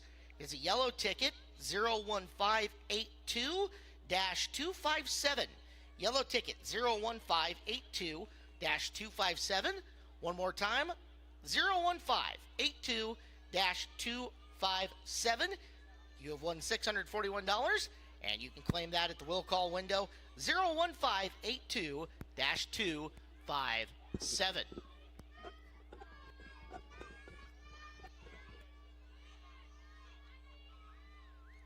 Well, ladies and gentlemen, it is time for the CarMart USA 410 Sprint Car A main event under the gorgeous backdrop tonight of the sunset here at Skagit Speedway. Again, massive kudos to our track crew for just getting us into shape and to the point where we could run tonight. If you will put your attention to the back straightaway video board, it's time to get hyped for the CarMart 410 Sprint Car A main event.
times around for $5,000 in the Car Mart USA 410 Sprint cars. Your pole sitter, Robbie Price tonight, the 21P. Outside of him, Justin Youngquist in the 95. Row 2, Colton Heath in the 1C, and next to him, it's the 55 of Trey Starks. Third row, Jason Solwald in the 18 on the inside. Levi Klatz, F1, goes outside row number 3. Fourth row, Jesse Schlotfeld in the 21 with Cam Smith in the 17 next to him. Eric Fisher's 26 starts in position number 9. Position 10 is Colby Thornhill in the 19. Tyler Anderson rolls off 11th in the 24. 12th, Hank Davis in the 45 car. 13th, Chase Getz in the 91. And starting 14th, the 9A of Luke Didiuk. 15th starter, Dan Reynolds in the 95 R. 16th, Mike Brown out of Kenai, Alaska, the 1M. Greg Otis, 17th in the 09. 18th, Axel Loudman in the 7 little O. And Doug Cleater starts 19th. 19 cars, 30 laps around Skagit Speedway for $5,000 to win the final tune-up before Dirt Cup. It is Price, who just lost the 360 main in the last corner, versus Youngquist, looking to give himself an early 30th birthday present. Tomorrow, he turns 30 years old. Down the back straightaway, it's 4:10 time. Into corner number 3. And out of corner number 4. Green flag, we go racing. Price makes Youngquist pick up the throttle down the front straightaway, down the back straightaway. Robbie's got it going into 3. He'll lead lap number 1. Youngquist pursuing. Heath down on the bottom has got 3rd. Starts on the outside looking in. Cruising up and around the top. He's drawn a beat down on Heath in the back straightaway for 3rd. Trey up on the high side. Rim riding car bounces a little bit. Heath looks stable down low as he's closing the gap on Youngquist right in the rim. Coming for position number 2. Looking to extend this and make up for the errors of the 360 main, where he made one back corner and it hit him. Best race on the track right now for second as he continues to roll the bottom. Downstairs in the 1C, can't make the pass as Youngquist finding rhythm up and around the top. Lots of space between Price, Youngquist, Heath, and now Starks. Trying to figure it back out around the high side of the speedway. Starts rolling back in on Colton Heath for position 3. Peter approaching traffic for the first time. Second round of the first car up on the docket. Youngquist, Heath, and Starks hoping that they can close as Robbie starts snapping to feather his way past slower cars, and they are in multiple lanes up ahead of him. Outman and Otis racing for position back to back. Outman's high, Otis is low. Your leader coming into him in turn number 2. And back straightaway they go. Robbie settles, cuts the corner, looking down. Outman comes down in front of him as they're trying to get around Reynolds. Now Price, traffic jam as Youngquist on his way in, getting off the move from Heath, trying to get by him at the same time. Price will get by Reynolds, he'll get by Outman, he'll resume his march. Youngquist did use the opportunity to cut into that advantage. Heath down low still, pressuring Youngquist hard, and Starks right there. Price up and around Otis. They're sailing for a little bit for Robbie Price. Youngquist clears Outman, brings Heath with him. Fourth is Starks, back for 5th. Schlotfeld has cleared Solwald. Schlotfeld off all the momentum of last weekend, trying to close up on Trey Starks, and that gap getting awfully close in a big hurry. Youngquist down the back straightaway, trying to shoot up and around Greg Otis. He will get by him now. Justin Youngquist on the hunt as they're out of slower traffic for now. Price coming up to try to put a lap on the 9 of Didiuk. They're riding Robbie Price, 13 down, 17 to go. Youngquist losing ground to Robbie in clean air, but stretching it over Heath.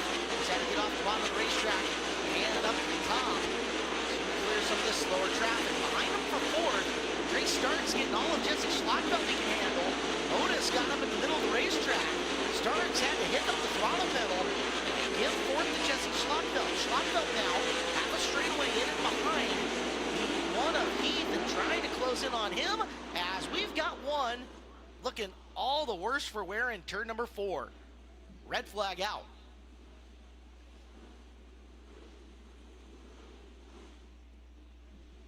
It is the 7-0 of Axel Audman for the second time in as many weeks. Audman in the 7-0 got big help from DeBoer and Sons to get that car up and going, and unfortunately for Axel, second time in 2 weeks that he is upside down. We're at the halfway point, 15 in, 15 to go. Safety crew talking with Audman in the corner.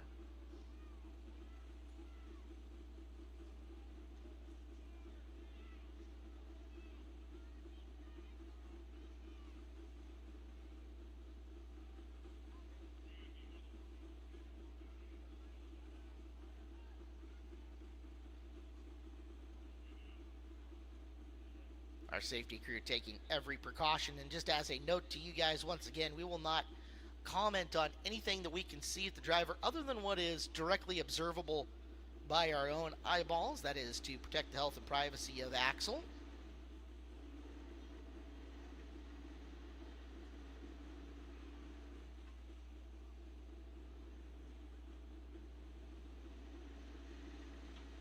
You can see they unloaded the extinguisher fluid up and by the engine, making sure nothing would ignite.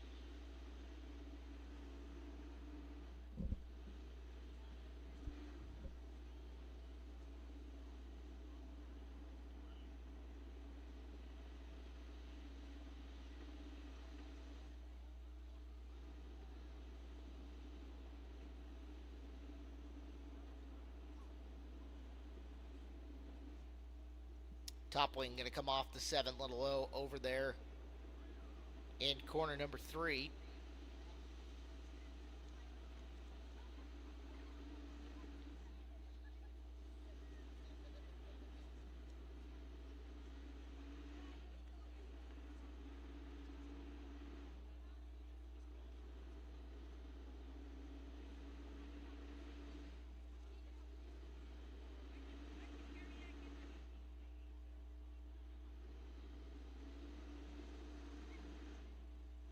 So again, red flag conditions over in turn number 3 for Axel Audman at the lap 15 mark here of the Carmart 410 Sprint Car main event.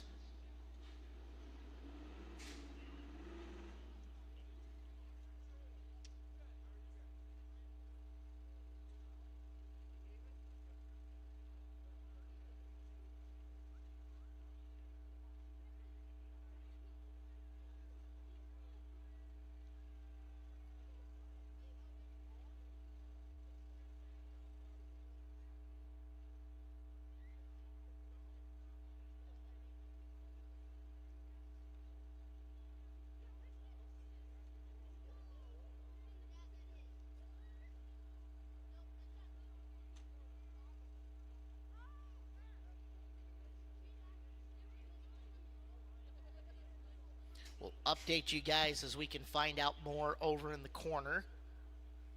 I have got my ears on the officials radio network, and Eric's on hand in the turn. We're not ready to report anything yet, so hang tight with us. As soon as we can tell you something, we will. But for the time being, nothing to pass along to you guys. Meanwhile, crews go to work scraping mud in the back straightaway and trying to create a visual line out there for the drivers to see what the difference is between the cushion and the wall. It is questionable sometimes. So again, red flag conditions over in the corner 3. We had gone 15 straight before that happened.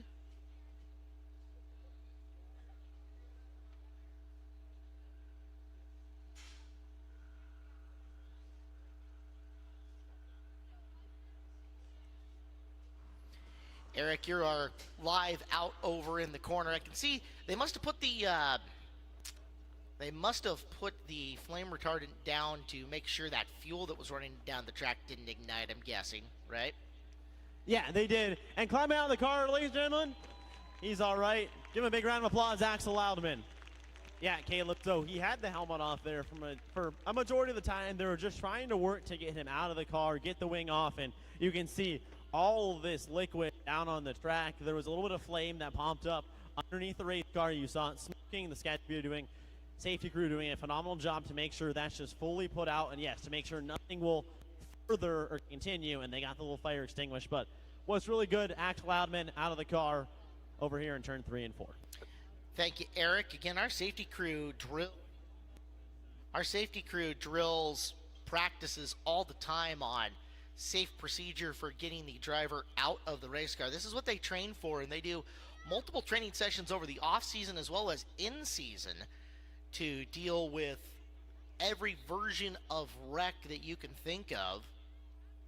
Very strict protocols that they follow in making sure a driver is ready to climb out of the car, whether under his own power or with assistance. And you know, you can say anything for performance of certain cars, chassis, etc., but the absolute best thing is that the driver gets out. You can replace any part on a car, you cannot replace a person.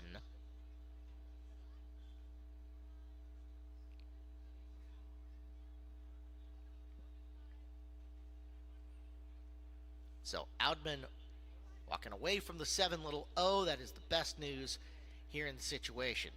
15 in, 15 to go. A couple of things to keep your mind on as we will get ready to fire the cars back off again once the Oudman car is picked and off racetrack. And that is that these cars have sat for a minute or two. They're losing a bit of engine heat, but the tires are cooling off. And the tires cool off, they shrink.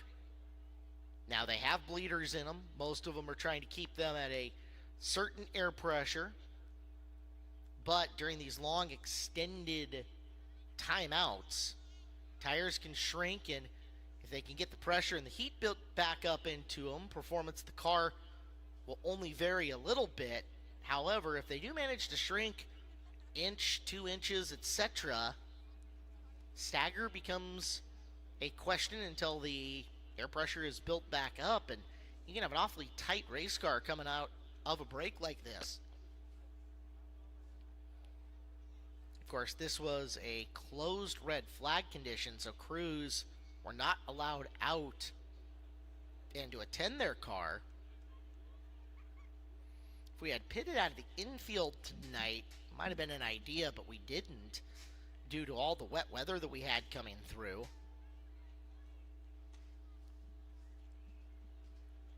Well, we have a second. Next weekend here at Skagit Speedway is another open wheel mayhem.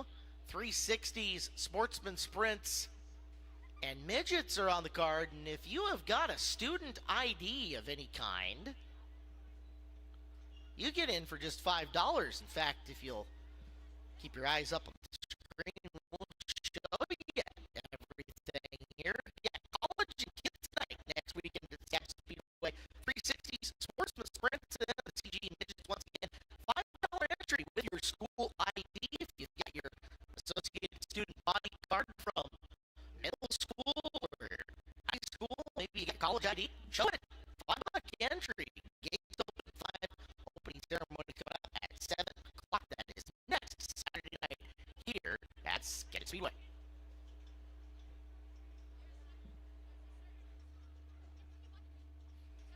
Well, we've got the equipment out, making sure that we get all of the fluid off the corner, and the fire extinguisher fluid can be awfully slick, so I believe the Lele Rotera, the little mini disker, is on the back of the tractor, and it's just going to muss up that patch of dirt from 2/3 of the way up the racetrack and on down.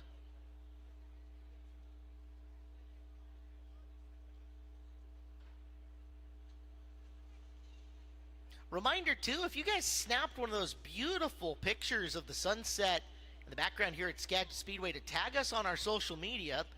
Skagit Speedway active on both Facebook, Instagram, X, Snapchat, and more. We want to see the picture of the sunset that you took here tonight and tag us on it. It's a beautiful multicolored sunset Again, that is Facebook, Instagram, X, Snapchat, and I believe TikTok if you're that brave. Oh, yeah. Well, all right. Hold on, Eric. Let me unmute you. There you go. That's what happens when you just leave your microphone open. All right, so we've got a little bit of time. Now, guy sitting cat and bird on the restart, Justin Youngquist, second. Justin, what's going to be the key here? You got half a race left to go. Lap traffic, I think, is probably going to be the biggest issue that we're going to run into. So the track's still got a lot of moisture in it. It's drying off a little bit, but really there's still a ton left. So probably just lap traffic and keep our nose clean. Well, sweet. Thank you, Justin. Get out of the way, and they'll clear the track. All right. Eric List on trackside, who admitted to all of us he didn't know who Blink 182 was earlier today. Oh, there you take the shot. All right. When I'm not up there to defend myself, now you take it. I see how it is, Caleb. Timing's everything, buddy. Yeah.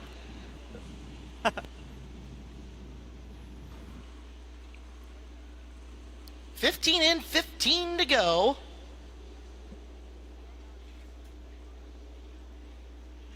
And they'll run through turn 3 more than a few times to repack that area of the surface. Robbie Price, Justin Youngquist, Colton Heath, Jesse Schlattfeld, and Trey Starks will be 1 through 5 here on the restart.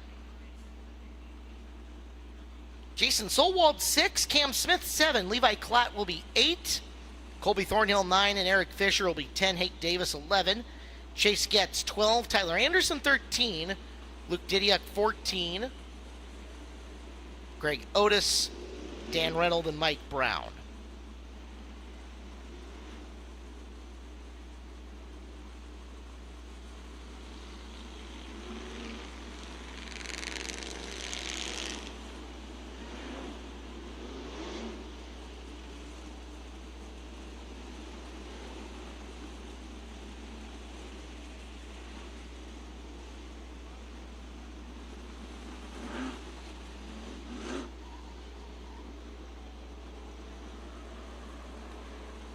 So Price, who led most of the 360 main, now get closer to the 410 feature win. He's halfway there. Justin Youngquist, Colton Heath, Jesse Schlattfeld, and Trey Starks stacked up in behind him. Youngquist had made a run on him through slower traffic, and Robbie got to slower traffic pretty quick. In open track conditions, Price was checking out. See if he can do that again, former full-time outlaw. Robbie Price back with us for the second straight year here at Skagit Speedway, and we're stoked to have him.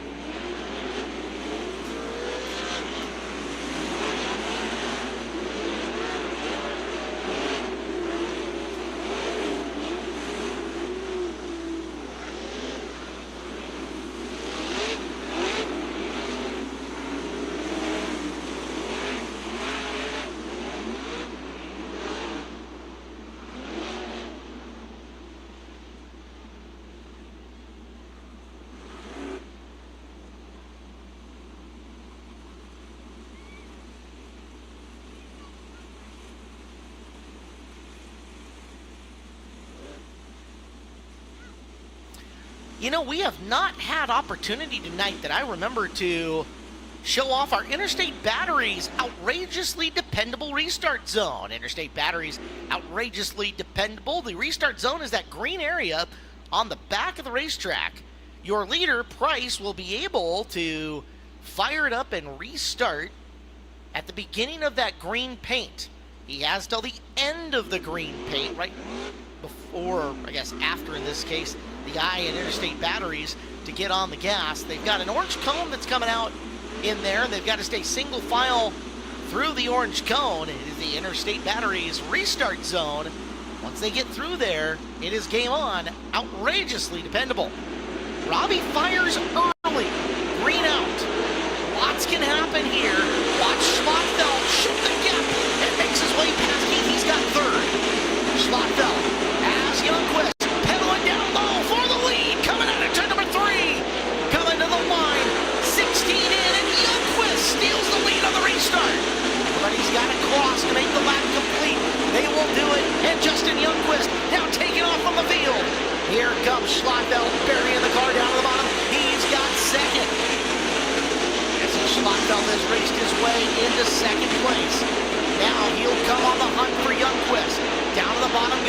Racing nose wing a little askew on the Schlottfeld car. We'll monitor that and see how it continues to work. He is closing on Youngquist for the top spot as Starks has worked his way into third. Schlotty on the hunt. Youngquist up on the high side as we've got one slowing. It's Robbie Price. Price is slowing the former race leader. May 31st, 2025 is a night that Robbie Price is going to want to forget, and he's going to want to forget it in a hurry.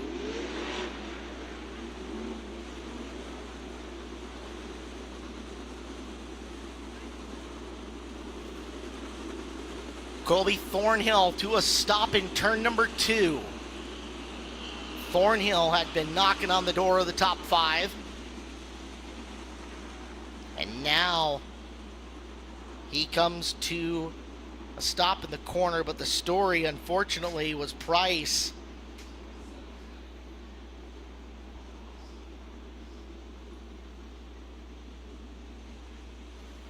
Price had fallen to 4th before losing speed. Thornhill was 9th at the time. And that car is not coming back to life.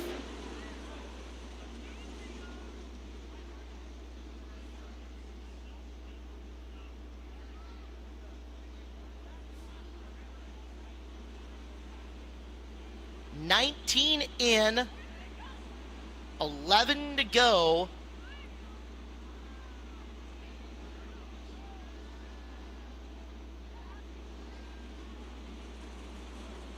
The drivers are trying to indicate something on the racetrack. Sounds like a lot of them are pointing at something. And our officiating staff is, I guess they found it. Yep, you can see them kicking debris down the racetrack here. It's a muffler shredded, and you can see the sharp edges of that would easily be able to tank a tire.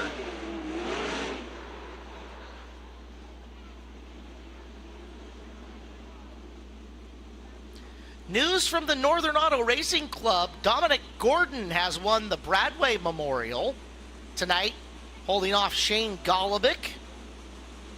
We will see both Dominic Gordon and Shane Golobic at Dirt Cup 2025. Gordon, our Friday night feature winner a year ago, his first 410 victory, and that kid's been off to the races ever since. So congratulations to him.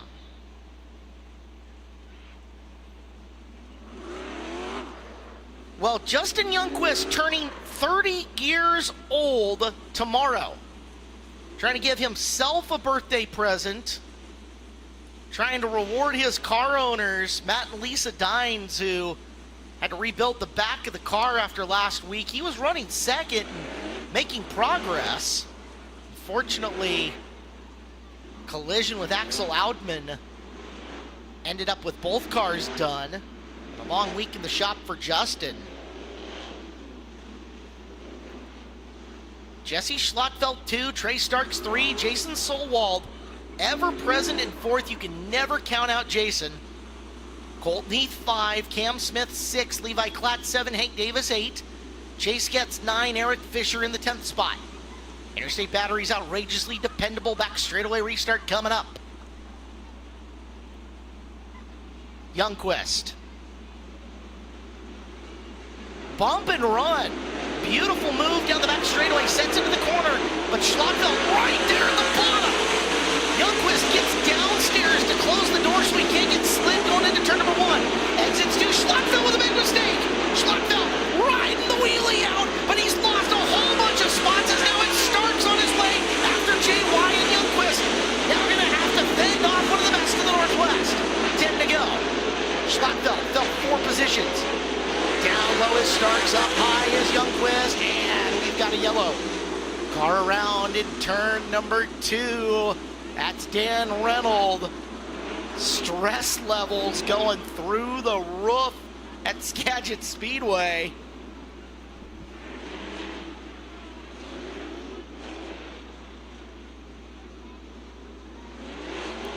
Youngquist, Starks, Solwald, Heath, Smith, now your top 5. Schlotfeld fell all the way to 6th, and you saw it. He got way up and over the cushion coming out of 2, brought it back down, but then a massive wheel stand down the back straightaway.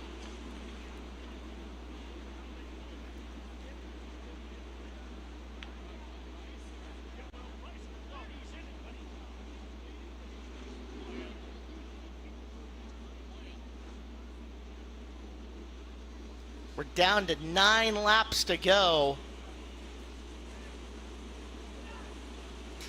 Reynolds on the back of the push car, and he'll fire back off. So last time, Youngquist with the bump and run on Jesse. That worked, it got him just enough. Now it's Starks with the sneaky fast Solwald sitting 3rd. And the lights are going to go out. Heath 4, Smith, his usual consistent self, has climbed into the top 5. Robbie Price is also starting to climb back through the pack as well. The 21 car is up and running. So we'll watch him. 3rd try at Interstate Batteries, outrageously dependable restart zone. Justin. No bump and run this time, just smooth into the throttle. He'll go down, that way he can't be driven underneath. Here comes Heath, driving around the outside of Solwald. Through 1 and 2, Youngquist getting away. Trey, carry the bottom of 3 and 4, trying to hunt him down. Heath has got 3rd from Jason. 2 distinct battles going on the track. Can Trey figure out the low side of 1 and 2, or 3 and 4 as we're down to 7 laps to go? Starks, it's a little bumpy down there, but he's managing to smooth it out. Youngquist has been smooth up and around the top. We may see slower traffic before this is over. They are closing. Everybody down on the bottom up in front of them. 6 to go. Starks not letting Justin get by. Starting to move up the track a little bit off the bottom of 4. As he's dialing in 1. Here comes Reynolds. Starks is going to have to move here. Justin slings it up and through, right rear on the cushion, makes the pass, and that gives him just a hair of extra breathing room. With 5 to go, make it 4 to go. He's coming up on Martin. Make it Brown down on the low side. Youngquist up around, makes the pass on Alaska Mike. Now Otis next up on the list with 3 to go. From around the top, Youngquist. 2 more laps. Car swims on him a little bit on the front straightaway. Here comes Starks down low. Starks getting another run. Youngquist coming up top. It is Starks fighting with it. White flag. 1 more time around. Justin Youngquist up top. Trey Starks down on the bottom. Otis lap traffic on the back straightaway for the final time. Up, around, down and through. Justin Youngquist takes the win tonight in Skagit Speedway. Trey Starks 2nd, Colton Heath is 3rd, Jason Solwald is 4th, Cam Smith takes 5th.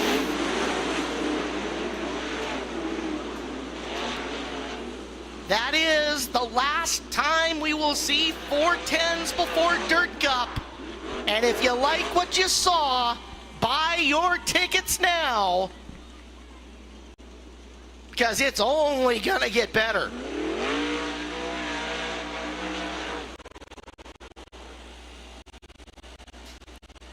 JY pulls his first 410 win.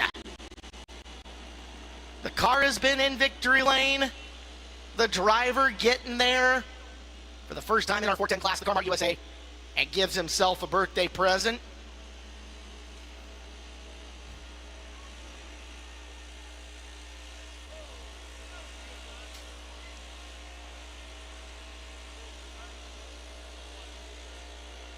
Car owners have made it to victory lane.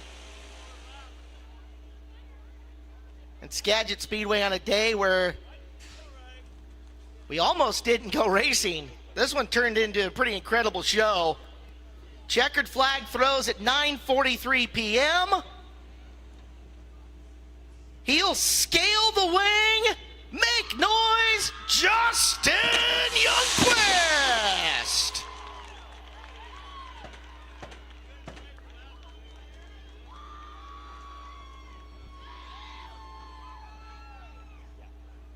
As soon as he can get the helmet off, this win has incredible significance in a whole nother way.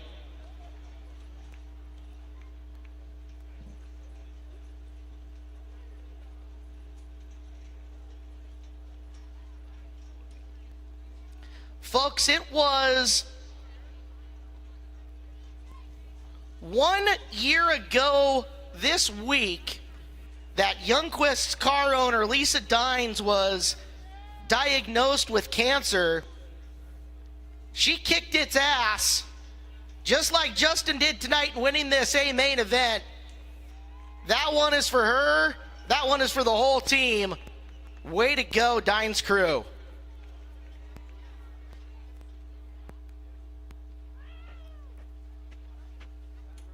Incredible runs through the rest of the field. Starks with a second and a first here tonight. Colton Heath with 2 podium finishes. Going to be a happy night back at the shop as they start wandering their way to victory lane. Eric List, this one's huge. 30th birthday for JY tomorrow, the 1-year anniversary of Lisa getting and beating her cancer diagnosis after some time. As the Dines team, it's going to be a party down trackside. Yeah, Caleb, this one's going to mean a lot to Justin. And here he is, race fans, Justin Youngquist. What's up? How are you? Good. So what a race this is. You turn 30 tomorrow, a big anniversary for Lisa, and now you get it done. You're top of podium here at Skagit Speedway. Yeah, I don't even know what to say. Under the red, you're like overthinking, you know, everything's just like, oh God, what am I going to do? And Robbie and everything else. And, you know, Trey's behind you. And so, yeah, just a lot going through your head. But once you're out there, it's just like, what do I got to do? You know? And so I got to lap cars in the white and I'm like missing my line over and over. I'm like, oh my God, like do better, you know? And so, anyway, really happy, really, really happy. Glenn, Sean, Matt, Lisa, I know you mentioned, you know, the anniversary of her cancer diagnosis, and everything's good and clear so far. So she's doing well, but I mean, there's so many people that work on the car that, you know, partners and crew, you know. So Piazza Construction, Cascade Pizza, we got Ground Zero Gymnastics, DK Systems, Brown McMillan, Northwest Tel Farmers Equipment, Skagit River Chiropractic, Crawford Garage Doors. There's so many partners that are involved. So without everybody and all the fans and everybody for supporting me I'm like an old guy now. Like I was 15 years ago that I started racing here. Anyway, yeah, so awesome to get the first 410 win and see what we can do the rest of the year. All right, so you talk about overthinking. One thing you didn't overthink, or at least it didn't look like you did, that last restart, probably one of the smartest things you did, you blocked Trey Starks on the bottom. Can you walk us through that? In lap traffic, one of the laps I went to the bottom and there was a ton of moisture there and I was like, oh gee, and I felt like I could hear him. So I was like, I knew he would run. I watched him in the 360 race. I'm like, I am not going to let that happen to me. Like, I'm not going to let Trey double down. So anyway, no, I just knew I had to protect, and I figured if I started late enough, it wouldn't give him enough momentum to get, you know, to the top. So that was my thought process there, but everything worked out. Well, a big win for Justin Youngquist 1 day before his 30th birthday here at Skagit Speedway.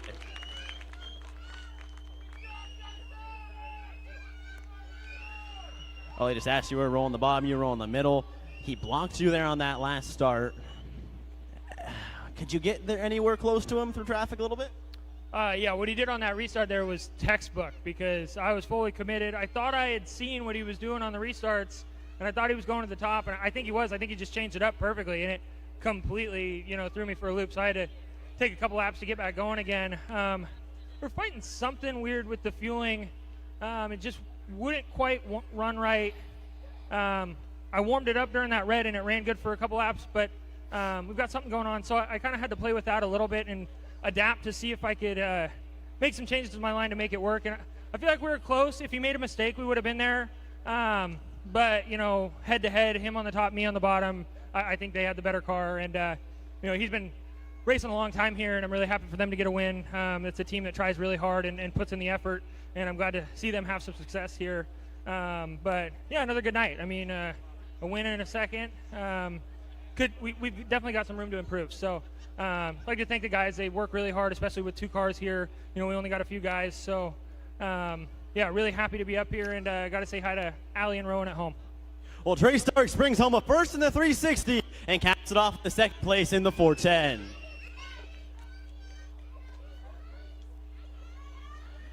Well, it's back-to-back third-place finishes in the 360 and now the 410. You're off with the 410 now until Dirt Cup. Where do you see your program sitting heading into the big 3 nights? I think we're getting there a little bit better. I feel really that's a whole new car, a whole new operation for us. Can't thank Leah Brown enough for making this happen for me. And it, we're just 3 years behind. So, we're slowly getting better. And after tonight, you definitely go, okay, here's things we could change and get better and stuff like that. So just slowly getting better. Glad to put it on the podium for everyone. BMR helped out a lot, and Dan and everyone that's worked this off season on this car. It's been a long process, and hopefully we can keep it going and be up here when big money's on the line. Well, Colton Heath rounds out the podium in third, but big birthday win for Justin Youngquist here at Skagit. Little did you know, Eric, that Justin made a trip to the gym on Tuesday night, and I think that made all the difference. Yes, he went to the gym once. Can verify. Well, congratulations to our podium. The last time you will see 410s before Dirt Cup here at Skagit Speedway. Dirt Cup 19 days away, and if that wasn't enough motivation to get your tickets, you should do it. Open it up, SkagitSpeedway.com. Pick up your tickets, buy, and get ready. Next weekend, College and Kids Night. Bring your student ID, get in for just $5. 360s, sportsman sprints, and midgets will be on the card. Thank you guys so much for hanging with us during the day, bearing with the bad weather we had earlier, and again, kudos to the track crew for giving us a place to race here tonight at Skagit Speedway. For Eric List, who indeed does not know who Blink-182 is, my name is Caleb Hart. So long, we'll see you next week. Thanks for coming out